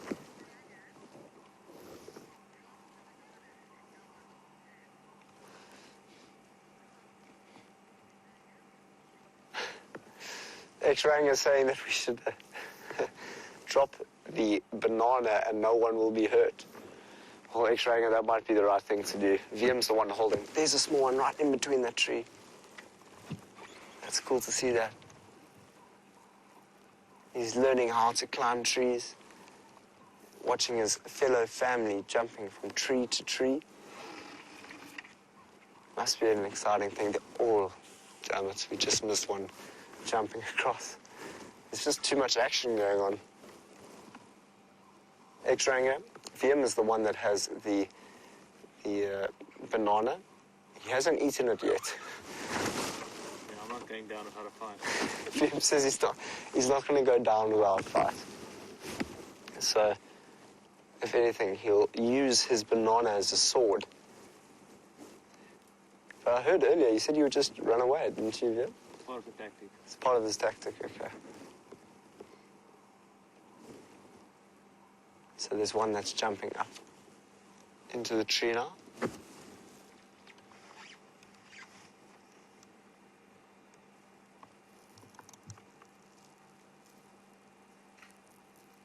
This is incredible that they've spent so much time in our presence. And as I've said, we are not wasting any time tracking a leopard here, because these guys will be seeing if they... Oh my word, I think I've seen another animal out there. Yeah, just look slightly down into the drainage line. Do you see that monkey walking through there? What is that? Oh goodness. Is that a baboon? Is it a vervet monkey? I don't know. It's the strangest looking vervet monkey I've ever seen. Oh, that's hilarious. It's quite funny is the monkeys haven't reacted that much to that strange looking baboon that's now walking through the bush. They recognize their kind, you know? They recognize their kind. That's it. Wium just hit it on the spot there. Here he comes. So as the monkey's now entering the drainage line here.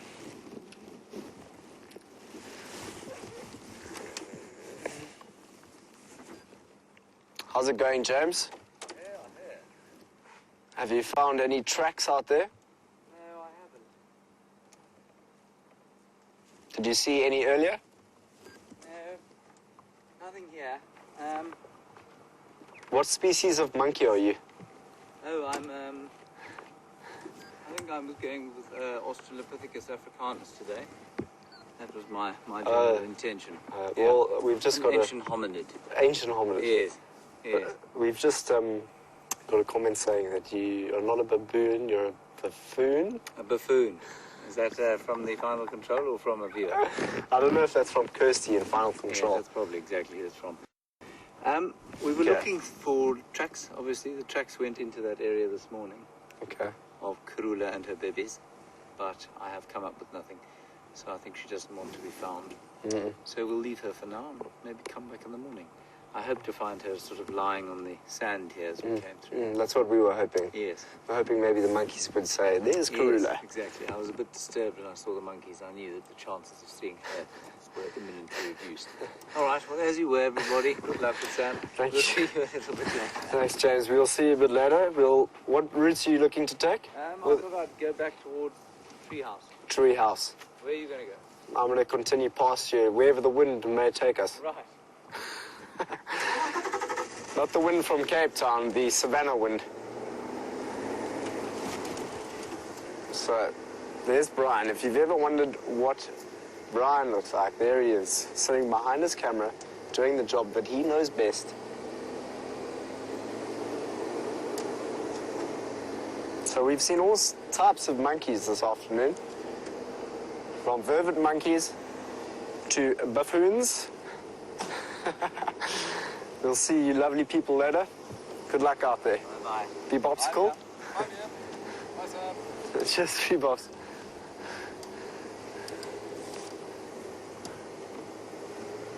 So that was fun, watching them all. All right, let's go see what else we can find. The opportunity of finding other animals is still happening. The sun's still up. Leopard time. You want to go find Karula? Leopard time, yes. It's leopard time, that's what Wium says.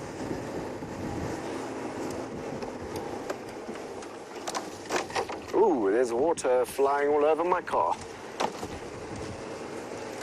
I wish you could feel what it's like to be in this drainage line with us. I'll give you a little bit of a feeling. It's quite warm. There's a little wind that's coming in this direction. It's not as crispy as it was this morning. It's still that warm, you know, that warm feeling that you get when you're out on out on a riverbed or sand, it's like heat coming off sand that's been hot all day. That's the best kind of description I can give you, as well as the sunset that's about to come out. So we'll see if we can get to that sunset. Mr. Ellie?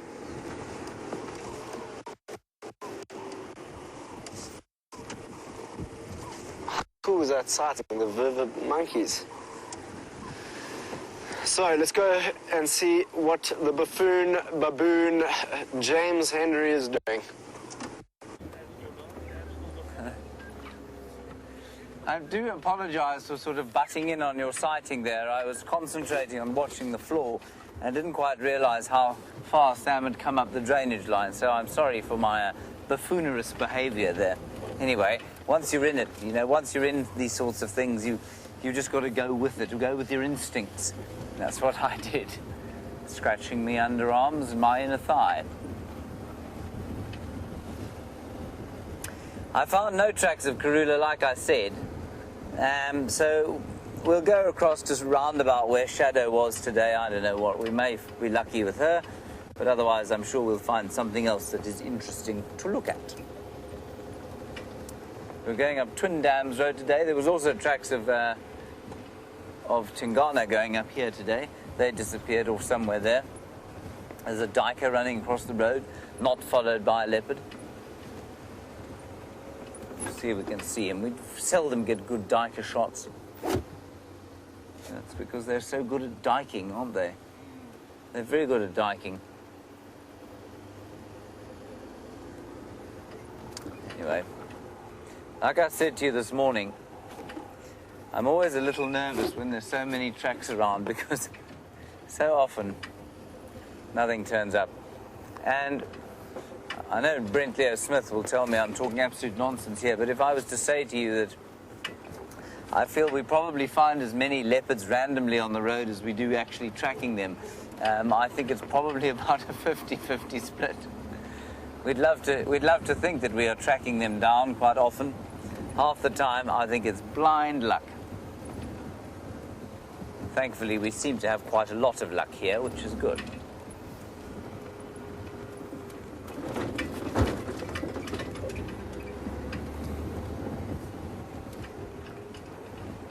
Thank you to all of you.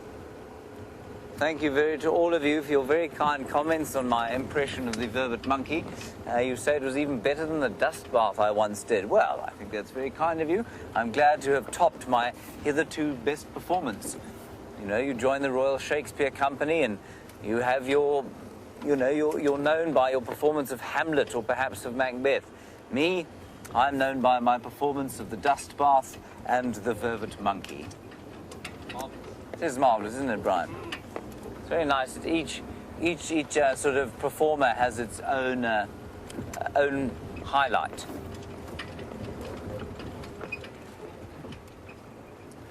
Bryan, Rebecca would like to see your bum pillow, apparently. Bum pillow. There is the bum pillow. Go ahead.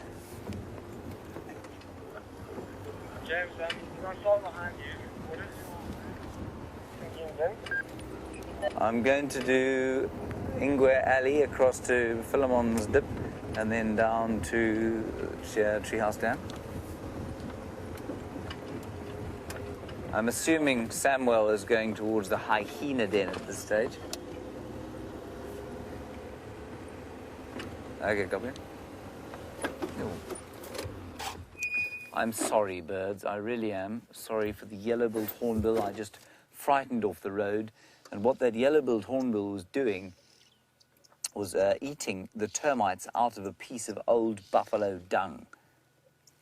Now, just listen carefully. You can hear the psh, psh, psh, psh of an oxpecker, and that tells me that there is some form of antelope around here. That was the buffalo dung. There was a buffalo around here earlier. It was the most terrified buffalo I've ever seen. Bryan and I thought, oh, well, that's a good start for the school drive. We'll stop next to that buffalo. And he took one look at us and scarpered into the bush like a terrified scrub hare. Pathetic. Pathetic it was, wasn't it, Bryan? Pathetic.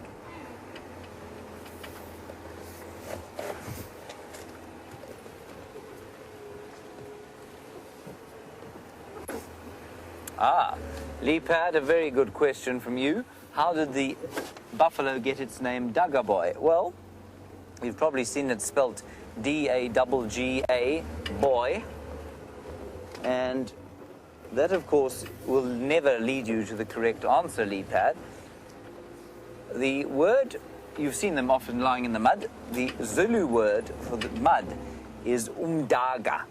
It's said D-A-G-G-A, but it is written D-A-K-A, umdaga. So an umdaga boy is a muddy fellow, basically, and it comes from the Zulu for the word mud, umdaga. So daga boy, a old buffalo bull who likes to lie in the mud. Righty, we're going to turn into the rapidly setting sun now, onto the aptly named road, Ingwe Alley. I have seen a number of Ingwe. Ingwe is the Shangaan and Zulu word for leopard. And I have seen Tingana there, I've seen Karula there, I've seen Tundi there. Paul, you want to know about Tingana? Any updates on him? Yes, we have tracks of him going up north, up this road from this morning. In fact, from early last night. Where they've gone, I'm afraid I cannot tell you at this stage. We have not managed to find him just yet. So that's where Tingana is. He's on the prowl again. The last time he was seen properly was on Torchwood, where he killed a fully grown male impala. He devoured that there for 2 days, and then he's now back on the prowl. He's, I think, marking territory. He had the kind of look about the tracks that he was marking territory, because they're on the hunt, they're not going to walk them down the road.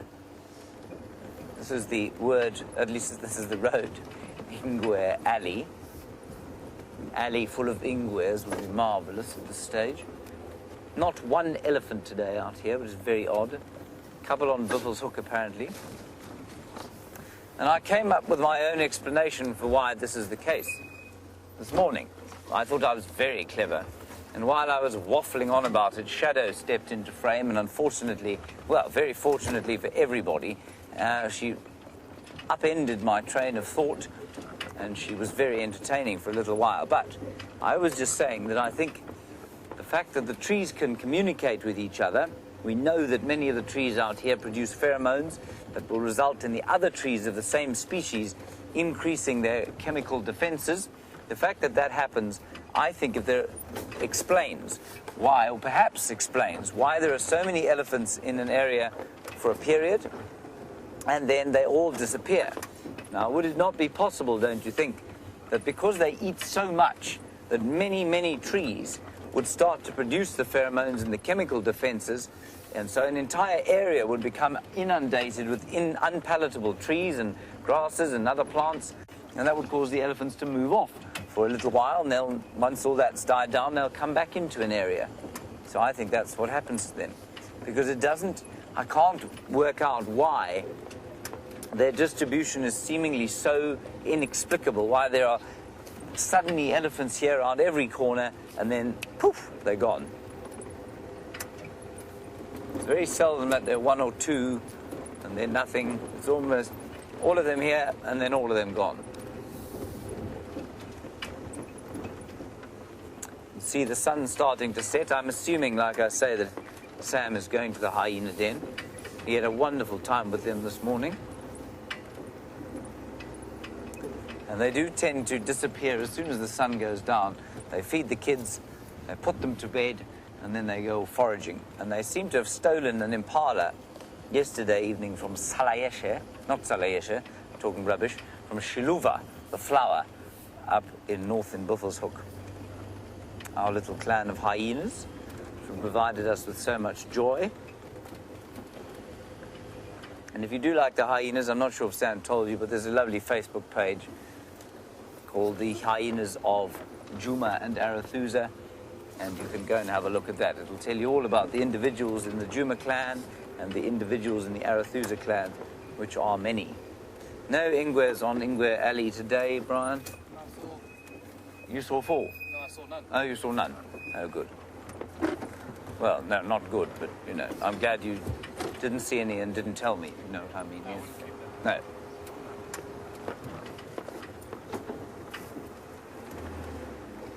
An unseasonably hot day today. It's just, I'm going to sneak around the corner here. I tried to have a sighting like this earlier. There's this francolin having a dust bath. Don't go round the corner, you beastly little thing. There we go. No.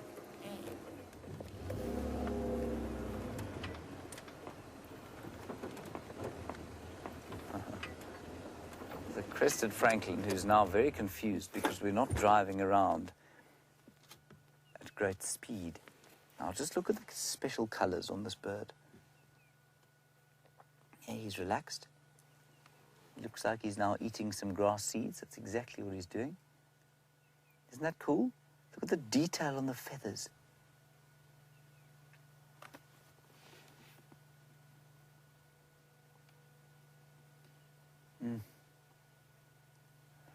Look at that. I think that is just delightful. So they will eat seeds, they will eat insects. It'll be the largest things that they eat in this particular area. And of course, as the winter goes on, they too are going to struggle. And what we've seen twice now already, let's see if this one does it. They'll fossick around in the dung of the herbivores because there will be many different sort of termites and dung beetle grubs and that sort of thing in the dung. Just like a bush chicken, basically. Just to give you an idea of the size, they're eating buds as well. Buds off that sort of herbaceous plant. And see what it is. This is a wonderful little sighting.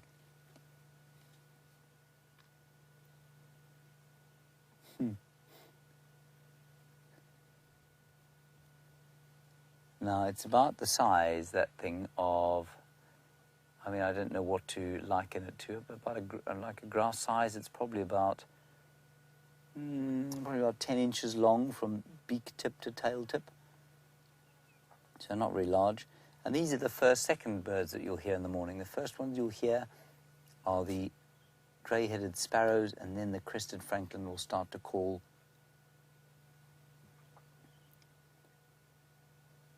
And it'll be the last diurnal bird that you'll hear at the end of the night as well, other than the drongo, second last diurnal bird.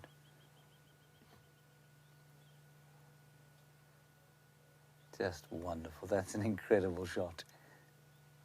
Hey, look at the drops of snow-like drops going down the back of its neck.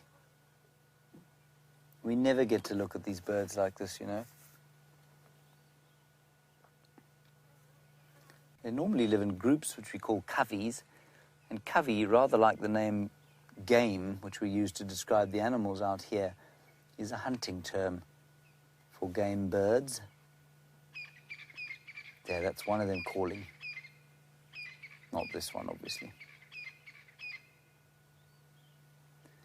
I imagine it must be exhausting living a life like this, fossicking, eating all the time. Now it's nervous because it's had to come into the open. And there it goes into the grass again. That is a really, really pretty sighting. All right, Brian, let's go and see what else we can find around the corner. Isn't that nice?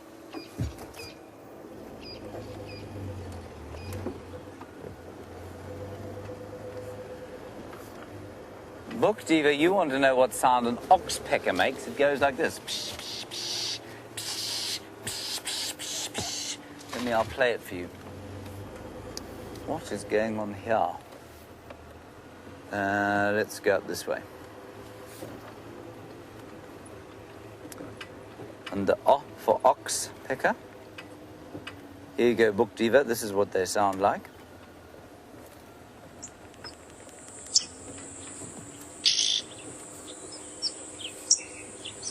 Can you hear that? That's a red-billed oxpecker. So that kind of alarm call, that pss, pss, pss, pss. You listen out for that if you're walking on foot, as opposed to walking on wheels. That's what an oxpecker sounds like. All right, shut up now. Thank you. That's enough.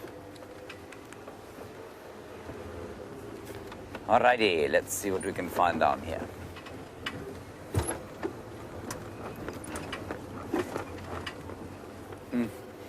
Dan, you say you've never been much of a birder. That's what most people say until they see their first bird and identify it. You say you're developing an appreciation for francolins and hornbills. Dan, I wasn't much of a birder until I moved to the bush either, but what I have found is that a good pair of binoculars is the way to get hooked. Because once you start seeing the detail, like we were looking at the detail on that bird there, it becomes, it's a whole world of discovery. And so I would go out and get myself a pair of binoculars if I were you, Dan, and see if that doesn't inspire you to become a world twitching phenomenon. And I'm not sure if many of you have seen, but there's that film called what's it called? It's called The Big Year, where those birders run around the place trying to find the greatest number of species that they can in 1 year, and this is around the world. This really does happen. I'm not sure if the story is true or not, but you know, the tourism industry of birding itself takes in apparently more than $1 billion a year worldwide. So worldwide, people spend more than $1 billion flying around, staying in hotels and buying equipment to look at different bird species. I think that's phenomenal. $1 billion. That was, in fact, that was 10 years ago that they were spending that. So I've no doubt it's much more than that now. We'll try and get you a look at the sun as it goes down, and always do that at this time of the day, ideally with a snifter.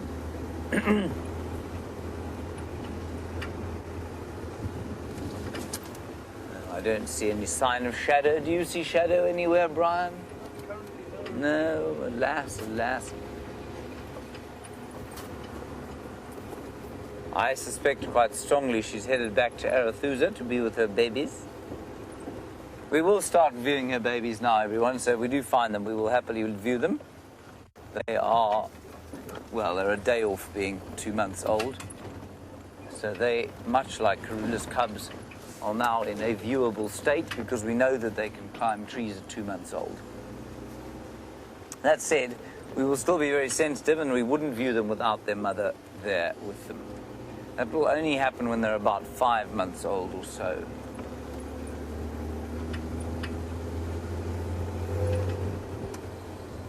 This is another fairly quiet drive on the bird and mammal front. Yeah, well, c'est la vie. Maybe it's setting me up for an exceptional morning tomorrow. Just as likely not, I suppose.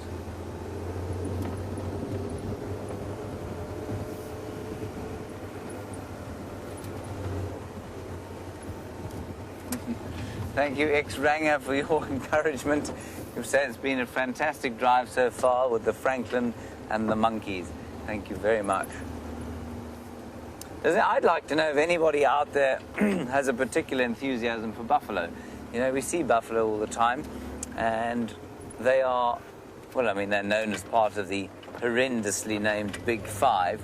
And when people come to Africa, they so often say, well, we want to see the Big Five, until they discover that cheetah and wild dog and giraffe are not part of the Big Five. Does anybody out there have a particular fondness for buffaloes?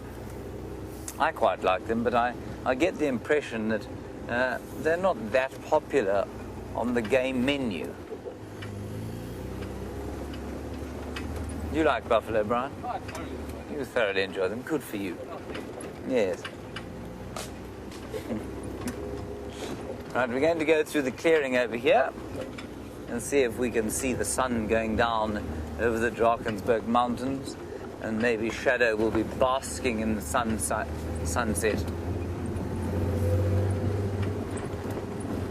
A little bit faster.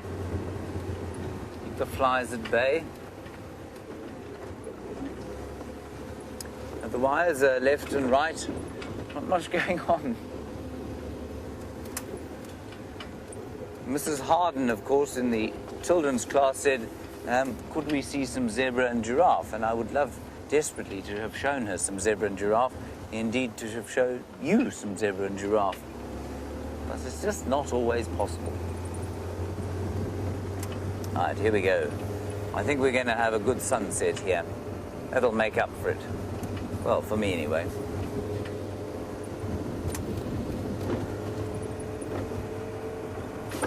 Around the corner we go.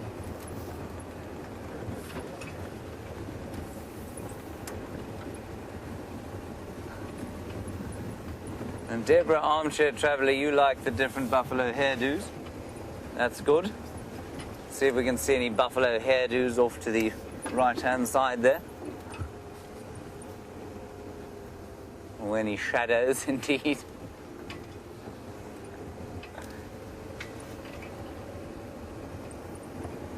There we go. We're coming out into the clearing now, everyone. You'll see the bush disappear. Deborah, I enjoy the different hairdos very much, especially Taylor's. Taylor's hairdo is spectacular. Oh, Bryan, look at that. Just marvelous.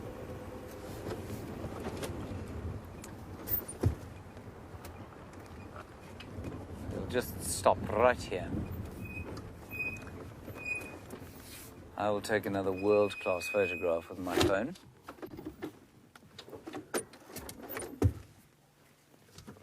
Everyone will be so amazed at my skills.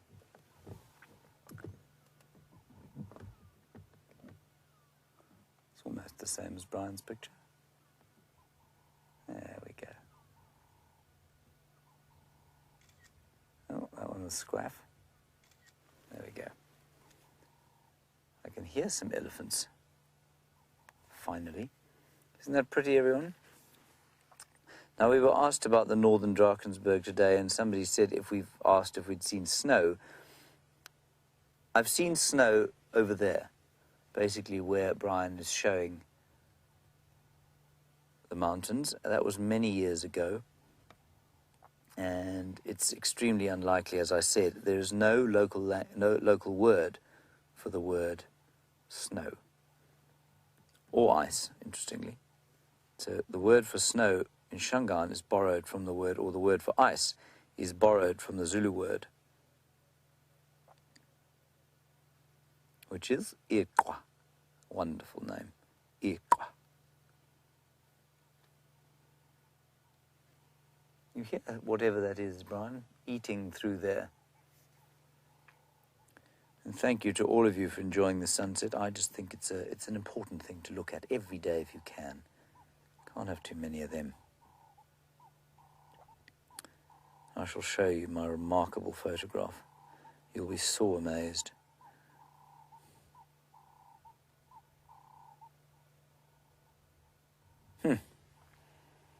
Not quite as good as the one Bryan's getting you.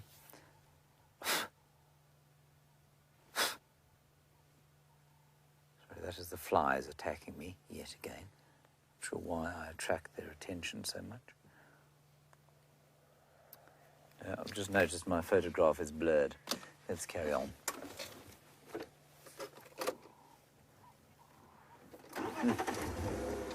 And Sharon, do you say my next book should be called Bored of the Flies? Yes, I think that's a very good play on words. Very good, thank you, Gerard. Maybe. I've just heard something rustling in the bushes up here. I thought it might be an effluent. What do you think, Bryan? Think it might be an effluent? Probably, maybe. Potentially, maybe. Let's have a look-see.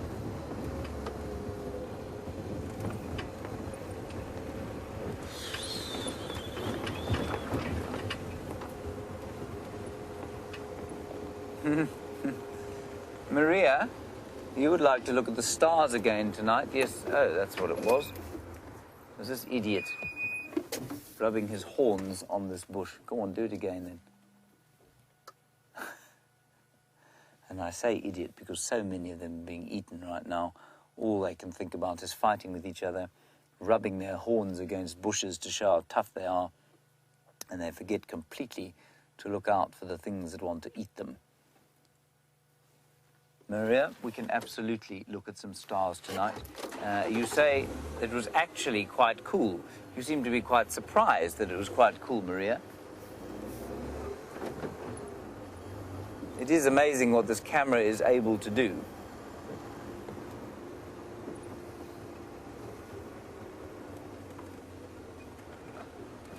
Book Diva, a nice one from you, to which I'm not sure I know the answer. You want to know if all the antelope have got glands on their feet. Now, some of them have got glands in between their hooves. Some of them, like those impala, have got glands on the fetlock joint, which is the kind of ankle joint at the back. I'm going to say most of them, I think, do have what they call interdigital glands between the sort of cloves of the hooves, and that's why they paw at the ground and they leave a scent there. So yeah, I think most of them do. Not all though, but many. I'm just not sure exactly which ones do and which ones don't. Alright, it's almost time to put a bit of light on now that the sun has dipped below the western horizon.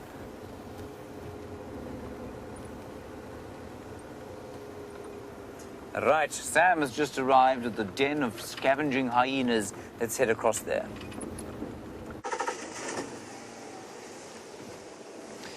So, we are back at the same hyena den we were this morning, and we've just seen that there is... Ooh, sorry, there's a tree in your way. We've just noticed that there's no activity here. So what we're going to do is, we're going to go around to the other den, and just to see what might be happening. I think what the situation is that is going on is that the young cubs are inside the den itself and the elders are not here. Oh, hold on. There they are.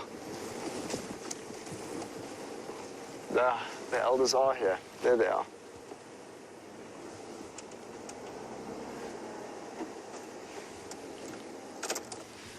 Cool, just spotted that on the corner of my eye. So it looks like that female we saw this morning. Belly's still full. Looks like she's still eating. She's been eating the whole day. You can see how full that belly is. I don't think I've ever seen a belly that full.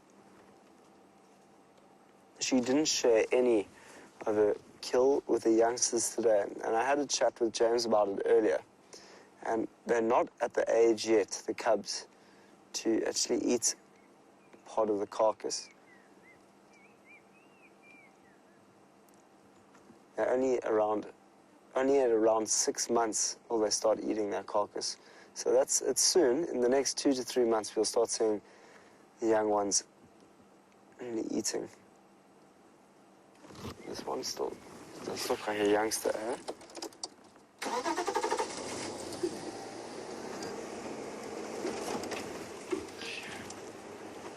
We're going to see if we can get a little bit closer, because they definitely are eating something there.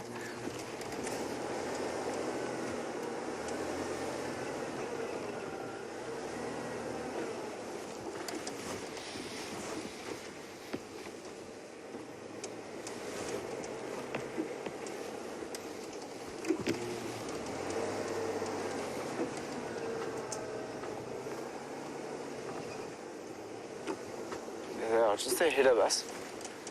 I might just bring it here though, so I don't want to be too hasty. I'd rather be patient, get a nice visual of them from a distance. Hopefully they'll bring it closer to us.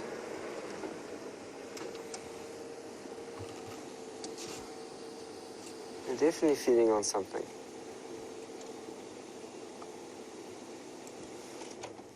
That does look like a young one.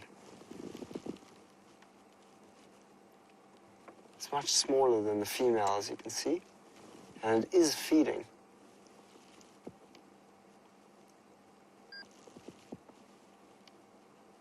So there was one that was born in November, 2 in December, 2 in January.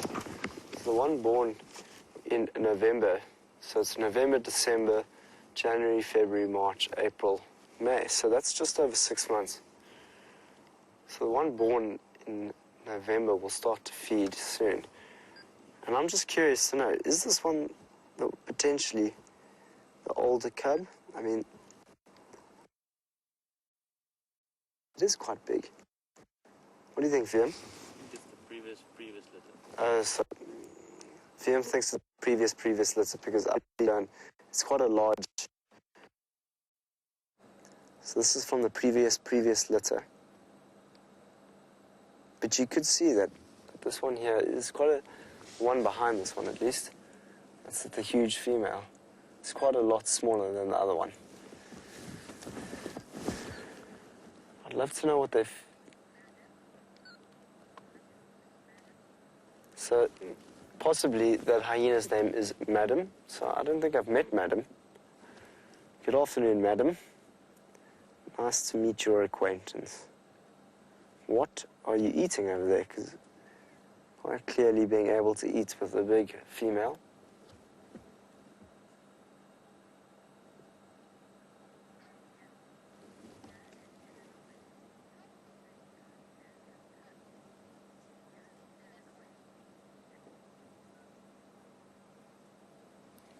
Mia in Illinois wants to know, how often will hyenas have cubs?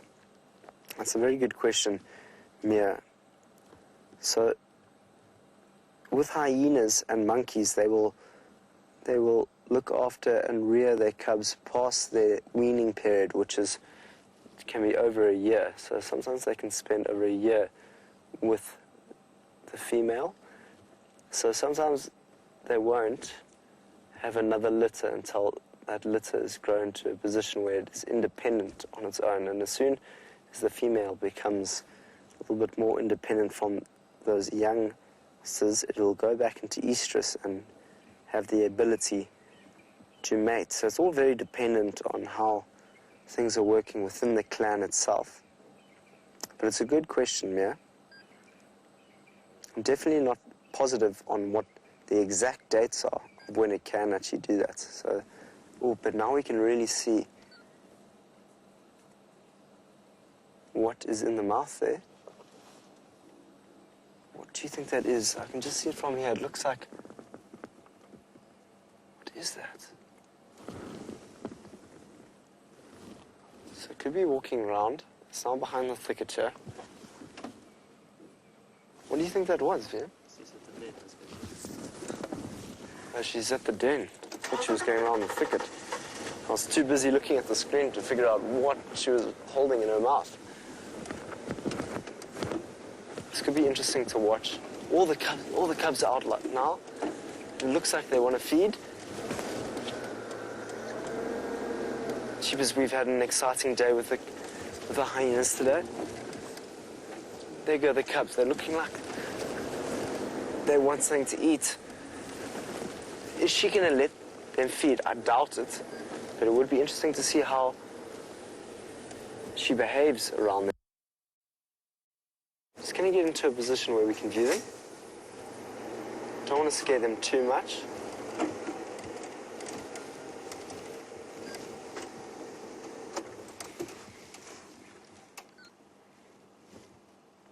So we're just behind that tree. You can see the youngsters are looking like they're feeding. Yes, they are. All of them are going towards her now. This is cool to see because I was worried this morning. Not worried, I just was interested to see if she would let them feed. Ooh, she's not letting that one feed. Fascinating behavior. I'm going to move it a little closer to this tree so that we can get a good visual of them eating in the distance there. There we go, the youngster's holding it in its mouth. Coming right towards the den. Going down into the den, looks like they're feeding right there.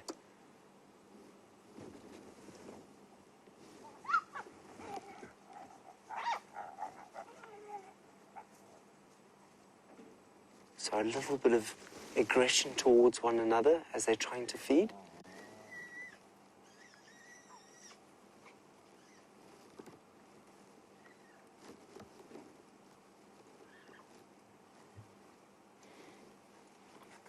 Very, very strong smell that we are smelling here. It's fascinating to see how these... Ooh.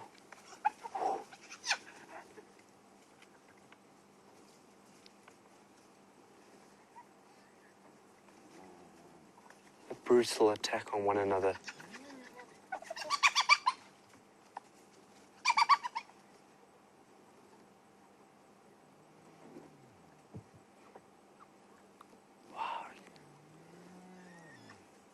So that one of them has got the kill now. It's got the carcass. Have you seen how they're behaving? It's unreal, this experience that we're having with these hyenas. The youngsters are fighting with each other. What are these two looking at? What are you looking at?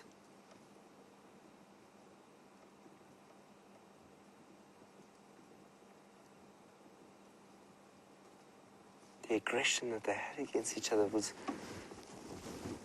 very, very intense. Could you hear the sound of that hyena? That young hyena as it cried when it was getting bitten. It sounded like it was going through quite a lot of pain.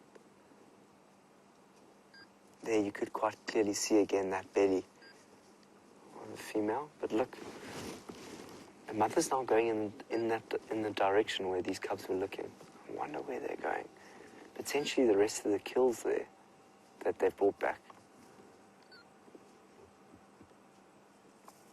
Now the one's going off to go follow mom. While the two here that are eating. Let's go and see if we can see where that one's going. There's a lot going on here. Maybe it's building the courage to follow mom.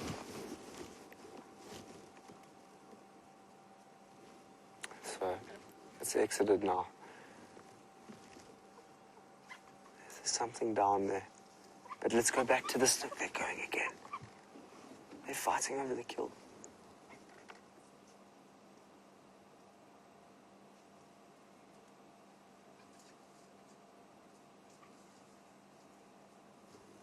I'm going to keep as quiet as possible because the sounds that we're hearing are quite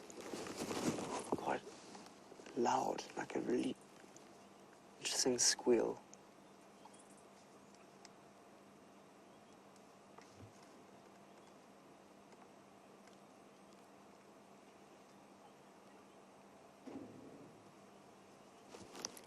I've never seen behavior like this before.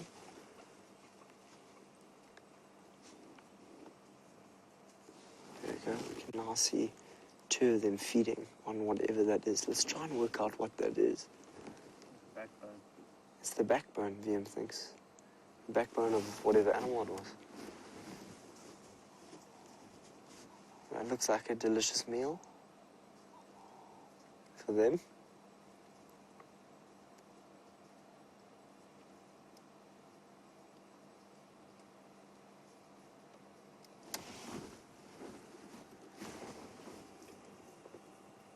Here comes that big female again. Has she got anything in her mouth? No, she doesn't have anything in her mouth.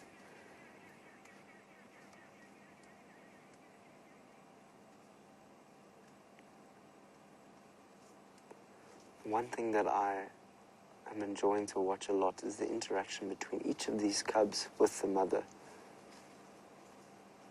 Each of them almost seem like they've got a very, very different relationship. Ooh. Two cubs just pushed the mother down.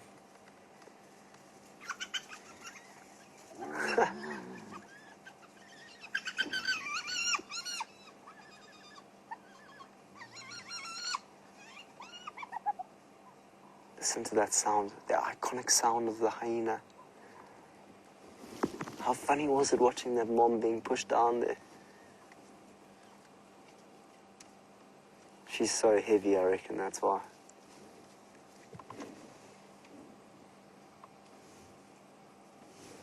So there goes the big female. She was, I don't know what I would feel like if I was that full.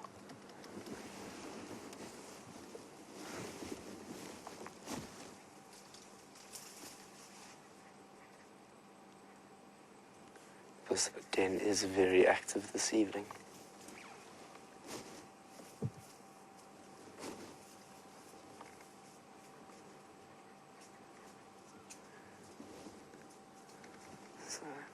Two are now standing outside the den. There's another one that's coming towards the den now.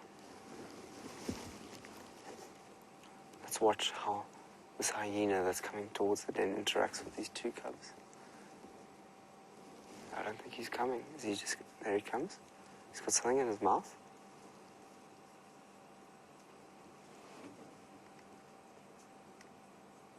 Just walks past the other cub, starts feeding. The other one wants something.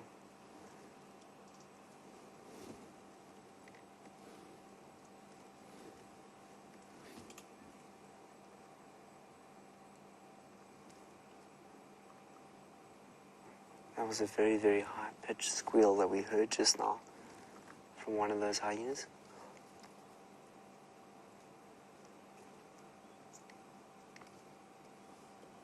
So that one to the right looks like one of the December cubs, the smallest looking of them.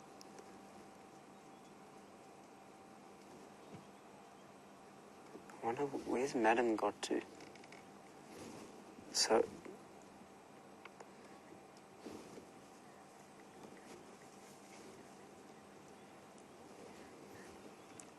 Teresa just made a very good comment that nothing goes to waste out here in the bush. Teresa, we were chatting about the way in which hyenas were a bit earlier, and they are opportunistic hunters as well as scavengers. So any opportunity they have to hunt an animal, they will. But when they find like an old carcass that a hyena, that a leopard or a lion has left or dropped or they've been chased off, they'll eat them. Here comes one that's running in. This could be Madam. Madam also looks quite full.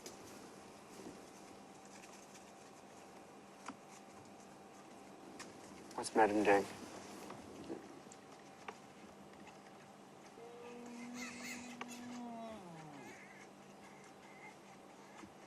Straight into a greeting. What on earth is that sound? So Madam is the matriarch. What?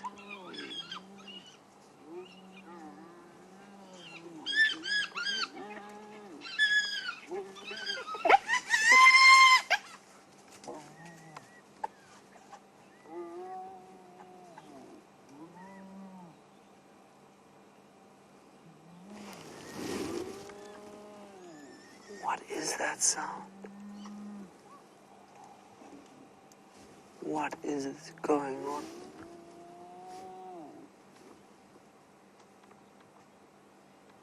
So one of the cubs was squealing frantically now.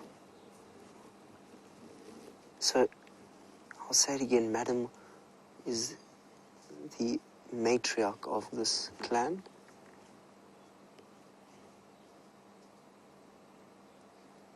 So I'm starting to get to know this clan a little bit better. From the big leaders that is very, very full, you can see that belly there, to these little young ones that were born in November, December, January.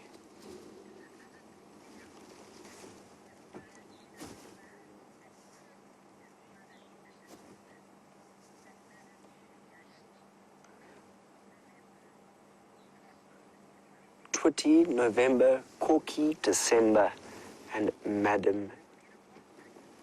Pretty says, Pretty, Corky, and Madam. Pretty was the mother of the November. Corky was the mother of the December.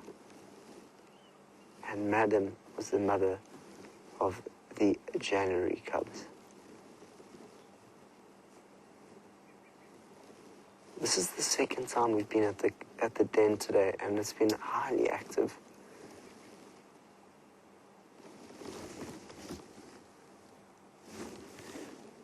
So we're going to stay here for a little bit longer, just to see what else might go on. But it's starting to get very, very dark, and we can't shine any spotlights around the den here. So as soon as it gets dark, we'll leave here. But we've had some of the most interesting behavior I've ever seen with hyenas in my life. I'm sure you guys have had a great time. How loud are those squeals? The squeals were very, very loud. I think that's Madam lying down, very full, with the youngster next to it. could be feeding.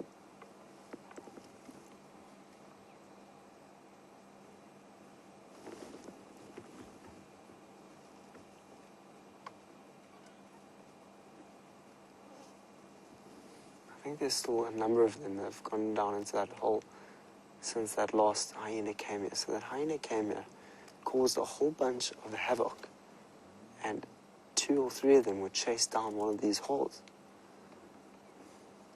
which was strange behavior. Strange is the wrong word. It's rather the behavior that could be from the influence of a mother.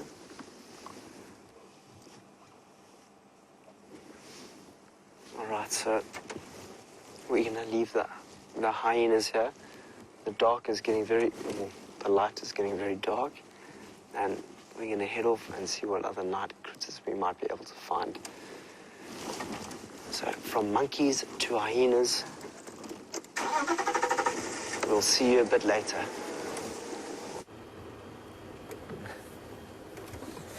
The night has fallen, everybody, on the Lowveld, and our luck has not improved, has it, Bryan? No, it hasn't.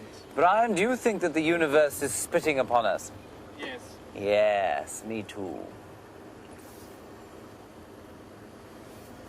We're driving up Twin Dams Road, and we're going to see if we can't find Tingana, whose tracks were seen heading this way today. Keep your eyes on the Juma Dam cam. You might be lucky with him there. Otherwise, we'll try and find something else. We're definitely going to stop and look at the stars. We're also definitely going to have to stop and have a listen at something, because to see something today is apparently extremely difficult. 3 drives I've had now where this has been the case, other than the wonderful leopard we had this morning, of course, and yesterday afternoon. And I suppose when the universe doth smile upon one a little bit, well, that's probably all it's going to give you, really. Okay, let's do a little experiment.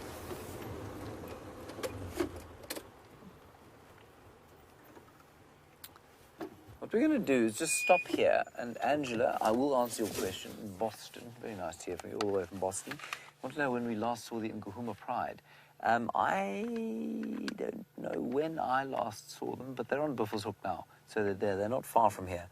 And given the activities of the Solati Coalition and the Talamati Pride from up there, it wouldn't surprise me to find the Birminghams and the Nkuhumas coming south sometime during the night.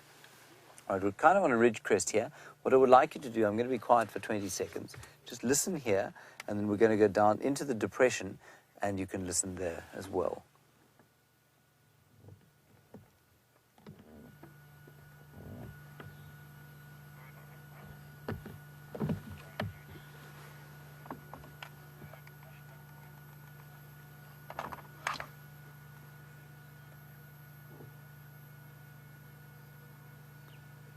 So almost completely silent. You can hear a lot further, so you might be able to hear the odd tweeting bird, the odd drongo, maybe a francolin or 2. We're a long way from where we are now. Now let's go down the hill, into the depression, into the drainage line, and see how much closer the atmosphere is there, and how much more you can hear, I hope. The drainage line just up ahead. We'll stop in there.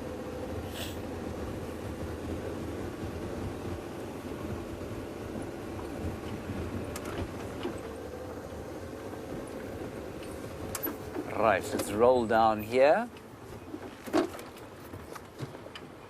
No, we won't roll down anywhere. Let's keep going, everyone. Now we can roll.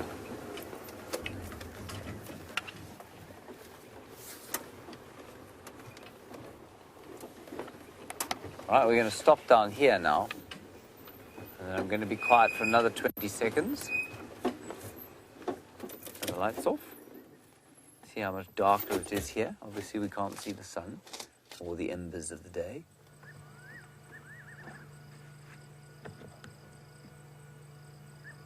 There you can hear the night jars much closer. You can hear more crickets.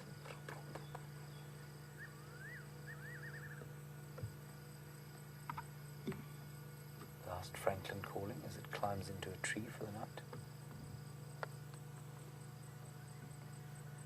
And the air, which you can't feel, but I'm just going to give you an impression, is cooler. There's a sense of coolth about the air because, of course, as the sun goes down, so the hot air is going to lift out of these depressions and up onto the crest areas. So it just feels closer. And in the morning, this will be much cooler. There'll be lots of moisture over here. Quite a big difference, actually. I'm surprised it's that big, and it'll be even bigger on a higher ridge crest compared with down in here. Very nice.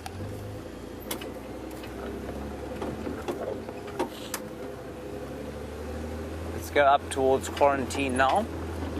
See what's coming out to avoid being eaten during the night.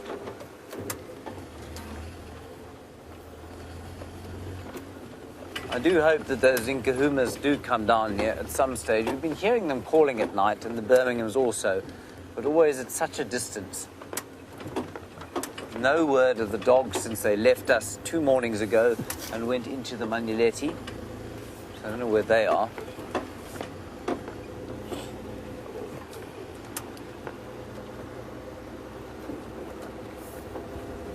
But such a wonderful sighting you had with the hyenas today.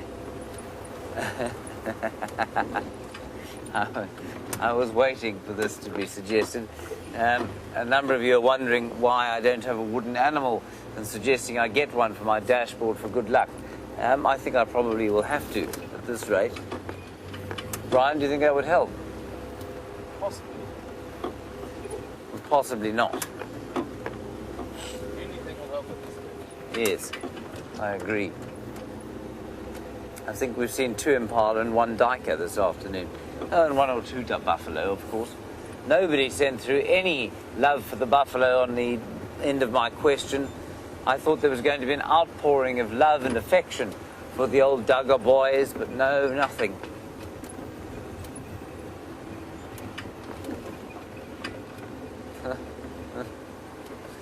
A few shout-outs about the buffalo hairdo, says Kirsten, but that's it. Poor old beefies. I suppose it's because we see them all the time. No chameleons, no butterflies in the trees. Look, Bryan, there's a dead tree. Oh, fantastic. Fascinating, isn't it? Well done. Good job. This one's also dead. That one's so dead it's on the floor.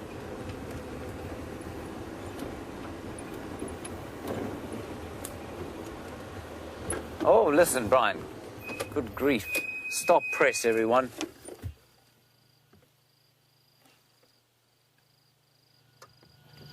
It's a rain locust, which we only hear every night.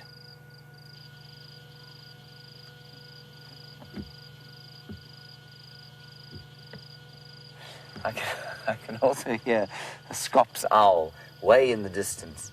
Broop, broop. Scops owl and rain locust. Bryan, our cup runneth over.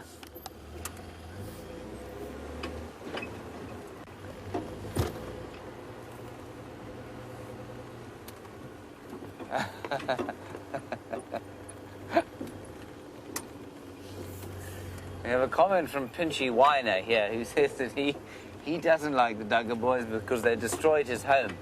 Pinchy, I don't think it was a Duggar boy. I think it was an elephant that destroyed your home. But I take your point. I take your point, Pinchy. Very nice to hear from you from the ether. Tell us what it's like on the other side. Maybe you can be our connection to the other side.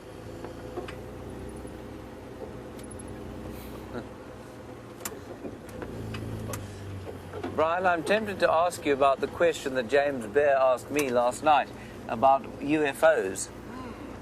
Now, you've seen them day and night, have you? I have indeed. And when in the night time? Have you seen them out here? Not out here so much. Okay. Only, it's more over cities, I found.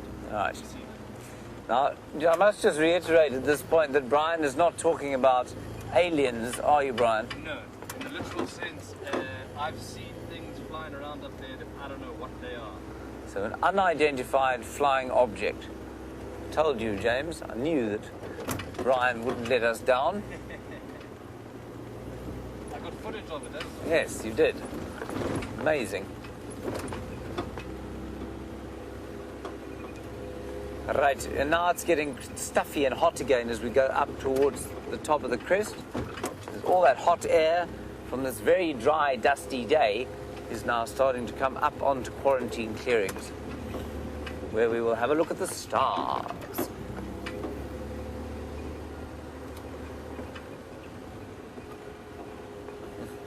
Pinchy, thank you. Everybody, Pinchy Wine is sending tweets from the other side, and he says that it is wonderful on the other side. Thank you, Pinchy, for letting us know about that. So fear not, everyone. And Pinchy, does it matter how good we are? Will we all go there, or do you have to be particularly good to go where you are? I'd like to meet you one day. We're going to do a little experiment now. We're going to look at Jupiter just before it gets completely dark, and I wonder if we won't get a slightly better view. There it is, Bryan, up there. Now I'm going to get out of the car so that Bryan can super zoom into it, because every time I breathe, it makes the car move. So I'll just look at the... That's it there. Yeah, you got it. Any moons? There they are. Yeah, you can see 4. You can see 4 moons today, everybody. Look at that. Okay, hold on, let me make it brighter. So that's Jupiter.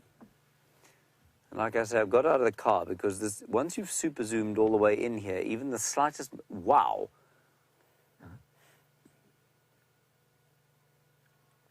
That is fantastic. How many moons can you see there, Bryan? 4. It is 4, hey? 3 on the right and 1 on the left. Yeah. That's incredible. Is that full? Is it optical and No, digital? just So that's just optical zoom. Now, yesterday, what Dave tried, which was to use a digital zoom, which would take us in further than that, but you did notice how the picture kind of broke up a bit. That is unbelievable. That is the largest planet, of course, in our solar system. And I don't know if any of you have seen pictures of Jupiter. I suspect many of you have. There's a big red spot on it, and I remember this fact from my primary school days. The Earth would fit into that little red spot on Jupiter 4 times. So it is immensely, immensely bigger than the Earth. That is so awesome. I think, Bryan, that's probably all there is out here at the moment, except... I wonder what this would look like. Can you see if you... Is that bright star above us possible to do?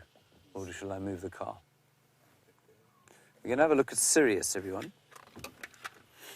Sirius, of course, is the dog star, the brightest star in the night sky.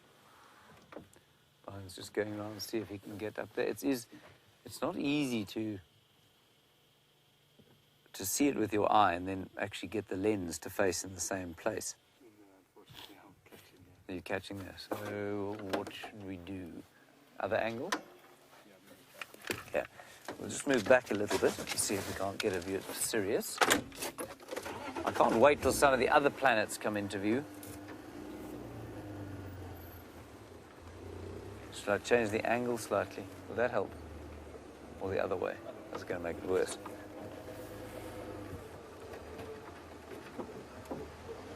How's that? Good? Let me get out the car again.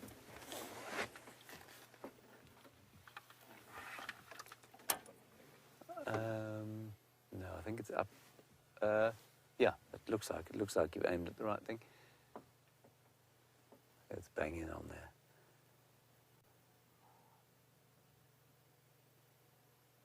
That's the dog star.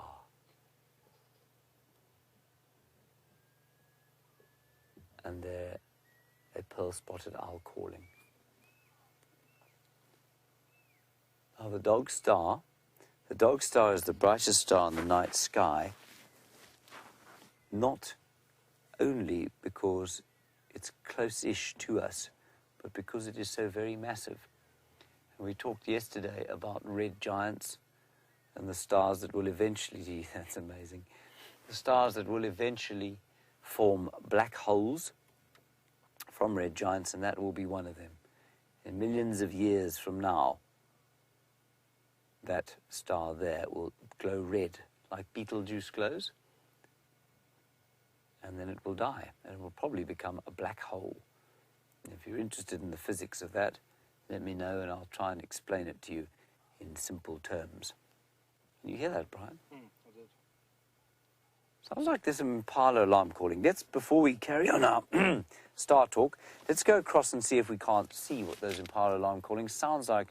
We're around about sort of Gallagher. Very nice indeed. I'm sure as the other planets start to emerge into the sky, everyone, we're going to have a great time looking at them. And, of course, at the moon, our own satellite. 67 moons, we were informed yesterday, around Jupiter. 50 of them real and 17 of them only provisional. All right, let's head across to Sam, get an update from him. I'll go and see what those impala alarm calling at.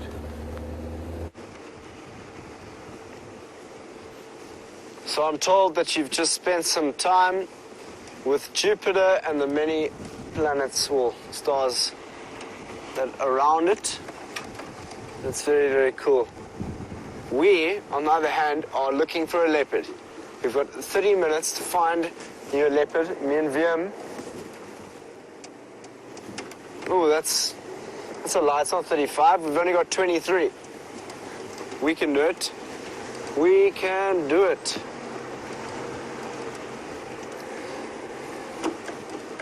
We know that shadow was here earlier. So we're just looking for... We're trying to drive as many of the roads as possible. Because the more roads we drive, the better chance we have of finding a leopard. But also we're trying to listen to any alarm calls. Monkey alarm calls, squirrel alarm calls before the night ends. But if we don't find leopard, it's not a problem. I don't want to ignore all the other beautiful creatures that are out there.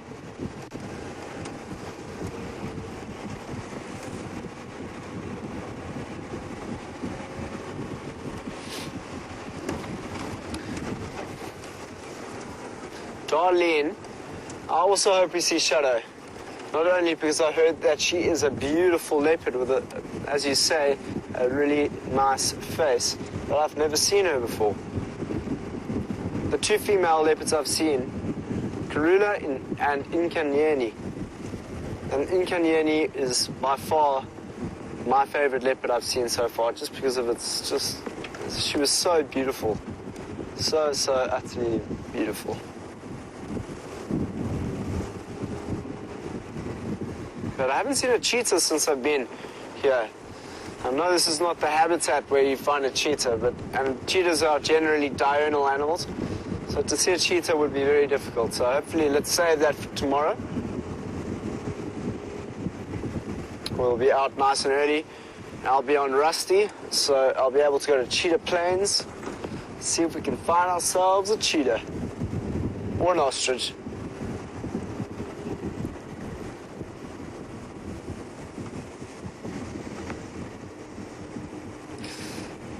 Barbara's asking, are there any fireflies here? I haven't seen any fireflies. I know that we do get sometimes. Do you know what time of year that is, Wium? I know that we sometimes get fireflies. Or am I thinking of... Sorry, I might be thinking of my time in the Amazon. I was on the Amazon last year and there were fireflies everywhere. A firefly in Brazil is called a vagalume. And I traveled with a group called the Vagalumes down the Amazon River, doing storytelling with children along the banks. So that was the last time I spent with a firefly. There were so many, it was incredible. I'm actually not sure if there are fireflies here.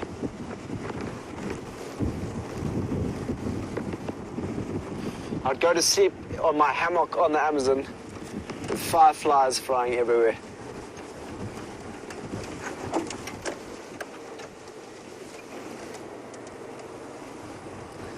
If I got that name correct, I think it was 5 min.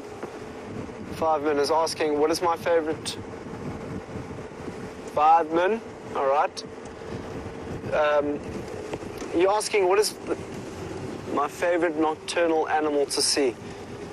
Do you know, as I say, you know, I don't have anything in specific that I love more than the other, but a pangolin is something that I haven't seen before, and I would really, really like to see a pangolin. Really, really, really like to see a pangolin. Truly. And if not a pangolin, I'd like to see an aardvark. To be honest, I want to see a honey badger, I want to see an aardvark, I want to see a caracal. And you know what? Want is the wrong thing, and I shouldn't create an expectation for it. So one day, on our beautiful travels and traversing on these lands, we'll find those animals. They'll find us, and it will be cool. That's the one thing sometimes you get wrong in the bush is when you want to find something, you're not going to find it. You might as well just go out and enjoy the experience, and what comes will come.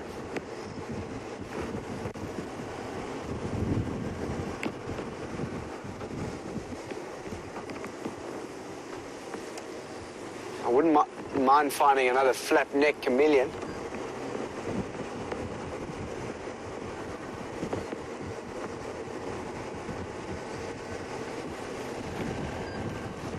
I think it was Piggledy from North Hollywood. Piggledy from North Hollywood is asking, do you get any meerkats where you are? You know, no, we don't get meerkats on our traverse. You mainly get meerkats up towards the Karoo, or the northern parts of South Africa, not the northeastern. Ooh, we've got a leopard. There's a bush, everybody. Isn't that exciting? Fantastic, fantastic look at a gorgeous, gorgeous bush. Ah, that's so special. Well done, Bryan. Oh, what's that? Oh. Look, everybody. It's Tingana, I think. Yeah. Oh, wow. Isn't that fantastic? Bryan, the universe has heard our call and has brought upon us great and abundant blessings. Oh, he's lovely. There he goes. Our old pal Tingana. This is the great. Okay, I'm going to be quite careful about how much light we put on him. Whoops, we'll put on that much light, at least. Just because there are a whole lot of impala up ahead, and I wonder if he isn't perhaps trying to stalk some of them. I don't mind shining on him from this angle, because... Where is he? Is he there? Because we're kind of backlighting him so the impala wouldn't be able to see him from here.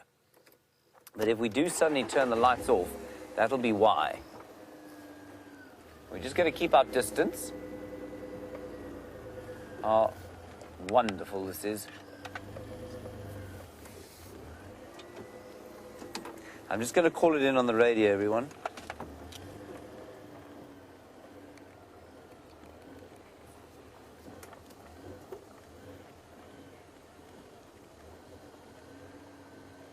Isn't that wonderful?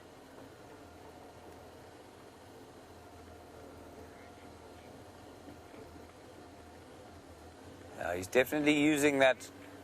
He's using that bush as cover. I don't feel like we're affecting his hunt at all because we are backlighting him, which won't make any difference. No one will see him.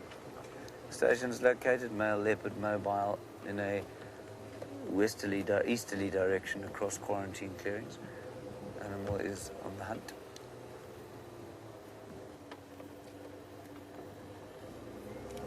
I'm talking so much on the radio that they can't hear me. Now here's where we're going to have to be a little bit careful. There he goes.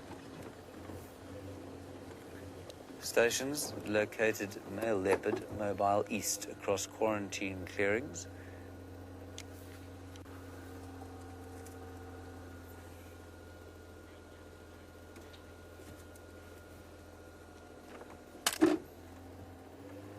What I want to do, everybody, I just want to go this side of him because I don't want to light him up for the impala.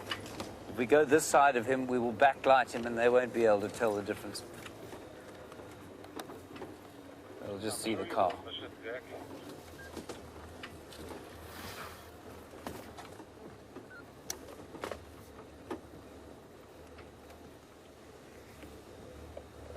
The other nice thing about this fancy camera we've got now, everybody, James, for purpose, can you tell me which mail is that? I don't know why these things are not on secret comms. It's Tingana. Okay, man. Good work.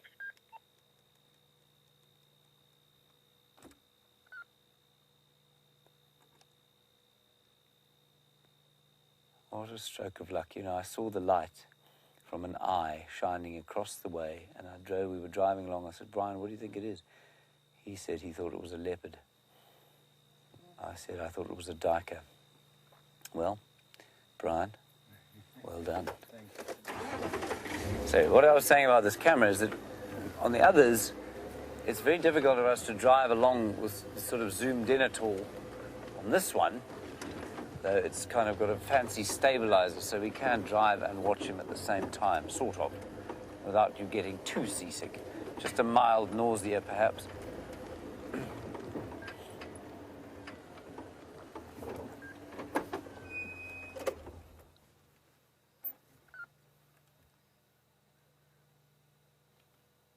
Isn't that great? Look at him. The prince. I suppose if Karula is the queen, he must be Prince Philip, not so. I'm not sure he'd appreciate it being compared with Prince Philip.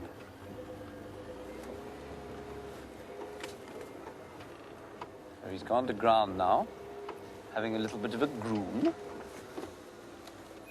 I'm going to put the slightly softer light on him, everyone. Oh, there we go. That's much better than the spotlight. Oh, what a joy. Well, 2 leopards in one day, it makes up for everything else we haven't seen.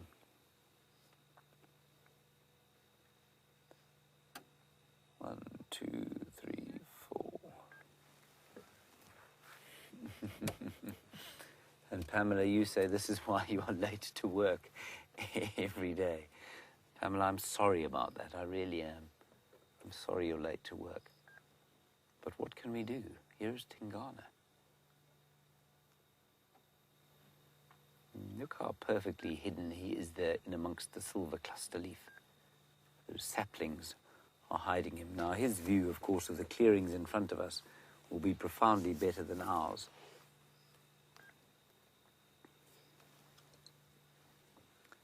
I will just have to keep listening to the radio, everyone, because somebody might want to come and see him. And I can't... for some reason, what we call the secret comms are not working, so you might have to listen to them. He's listening very intently, and that one day that we spent 6 hours with Mvula, I tell you, was one of the most informative days of my life with leopards, because it just became so clear how much they hear, how much, or smell. I mean, you can't see if they're smelling something, but you can see if they hear. And their ears are massively, massively important to them. And we watched Mvula catch a monitor lizard, having heard it probably about 30 meters or 100 feet away from him. And he walked straight to it and grabbed it. Nice punch there, Bryan. Thank you. Good job. There you can see the 4 spots that he's got, just above the whisker line. He's a 4-4 male. He's got 4 on this side and 4 on the other side.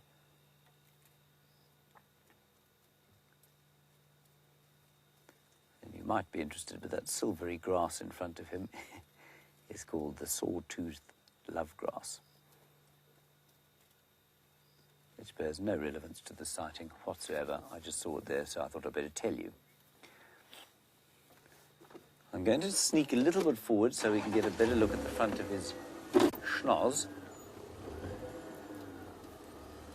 I will change the light once we've stopped.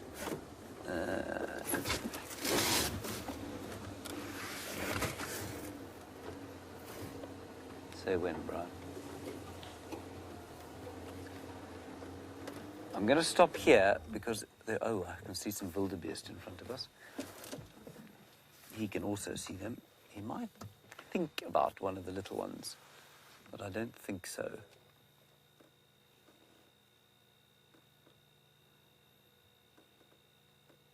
Okay, everyone, I'm afraid.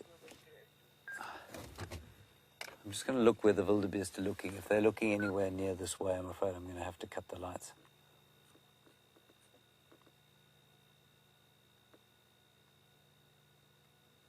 Yeah, there's so much looking there. I'm going to have to pull the light off him slightly. What we'll do is I'll move the light like that. Can you still see him, Bryan? I know that's not a great picture, everyone, but what it has done is move the light off him slightly, which means that those wily impala and wildebeest will really struggle to see him, even if they look directly this way. And that's really important.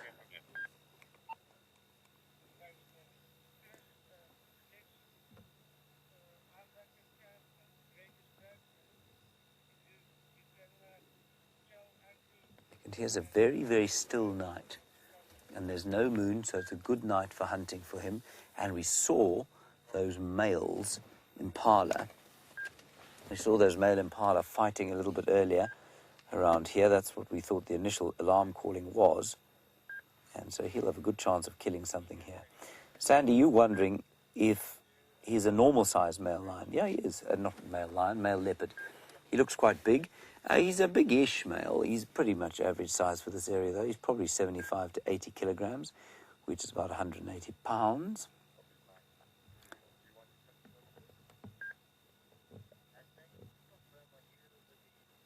And that's pretty normal, Sandy, for this area. Anderson, who's to the west of his territory, is the other male that, well, we long to see. We've seen him once or twice. He's probably a little bit bigger, maybe 90 kilograms, 200 pounds. And Mvula, a little bit off to the east, or he's pretty much lost his territory now, I think. Maybe he's still knocking about to the east there. I'd say he's probably about 10 kilos lighter, 70 kilos, maybe 75.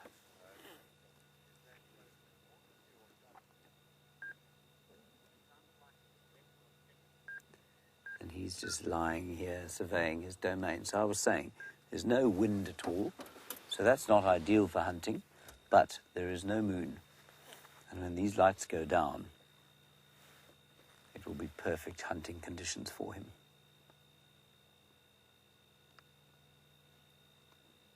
And if you haven't done so already, please go and check out that incredible BBC production, The Hunt. And what you see, and I think it's the second or third episode, where they hunt through the forests. What you see is the movement of a cat's foot on the vegetation, how incredibly careful they are about where they place each footstep. So he will walk across this clearing being completely cognizant of anything that might give away his position, such as a crunching leaf or a breaking twig. Look, he's heard the impala. He's heard the impala. And the impala are rutting, and he knows that they're not concentrating on him. I'm just going to let him go. Sorry, everybody, I have to. I will backlight him.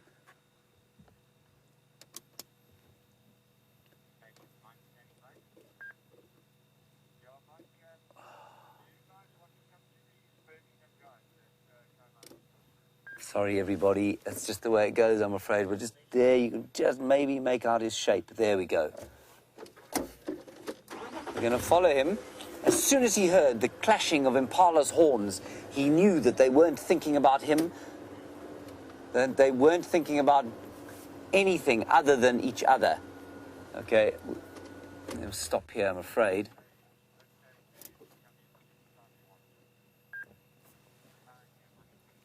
Sorry, Bryan. That's about all we can do, hey? Is that okay? I know that's not the best picture, everyone, but I just don't want to affect his hunt. If he moves now, it will be very blurry, right, Bryan? Yeah. So we've got basically the same camera settings as we have for the stars. So if he does move now, it will be blurry, but that's okay. It does mean that there's almost no light on him whatsoever.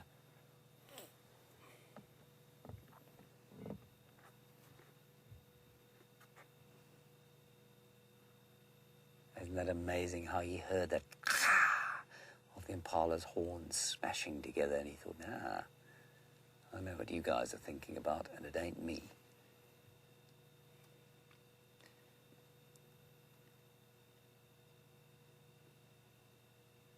Now he will wait. Did you see how he looked a little bit blurry as he lay down there? This is what a leopard does best, a waiting game. I can just see him with my bare eyes, but hardly.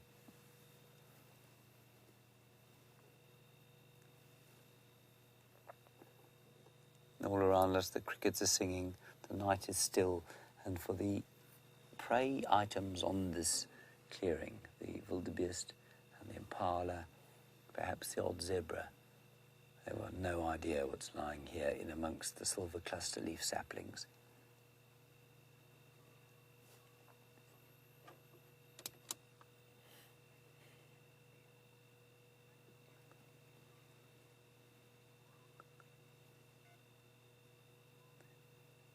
It's actually quite a nice picture. Just imagine now, everyone, that you are an impala and you are going into the night. Your night vision is better than ours, so you'd probably, if you look directly at that animal, that's probably the view you'd get. Because you're used to the area, you would know that that shape meant trouble. But he's so well hidden behind that silvery love grass and the annual flowers there that I don't think even if they looked directly this way they'd see him. I can see a few off to the right-hand side, just moving off towards the south, not running, just moving to where it's clear. And those look like females to me. And we did see a big herd of rutting males earlier. I just think it's fascinating. You know, you read in the books that a leopard and a lion and all of the other predators will go for rutting males. And we've seen it. We know that Shadow and Karula have killed rutting males before. And he reacted immediately. Cat in Tampa, you say, stars and spots forever. Indeed, stars and spots forever with this new camera. We wouldn't be looking at this leopard like this with the old one.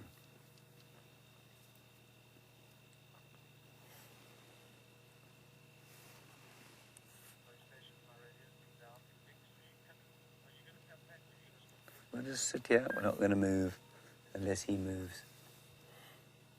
And with any luck, I know we've only got about 1.5 minutes left with you. We might only find him tomorrow, sitting in one of these jackalberry or marula trees on quarantine with a male impala. Now, eventually, of course, we will be able to view a hunt like this completely without affecting it. We'll have a long lens and a full night vision camera.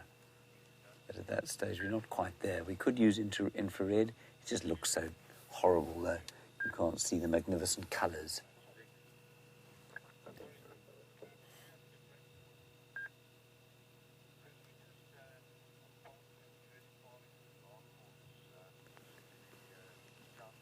We'll just sit here. We've only got 1 minute left or so.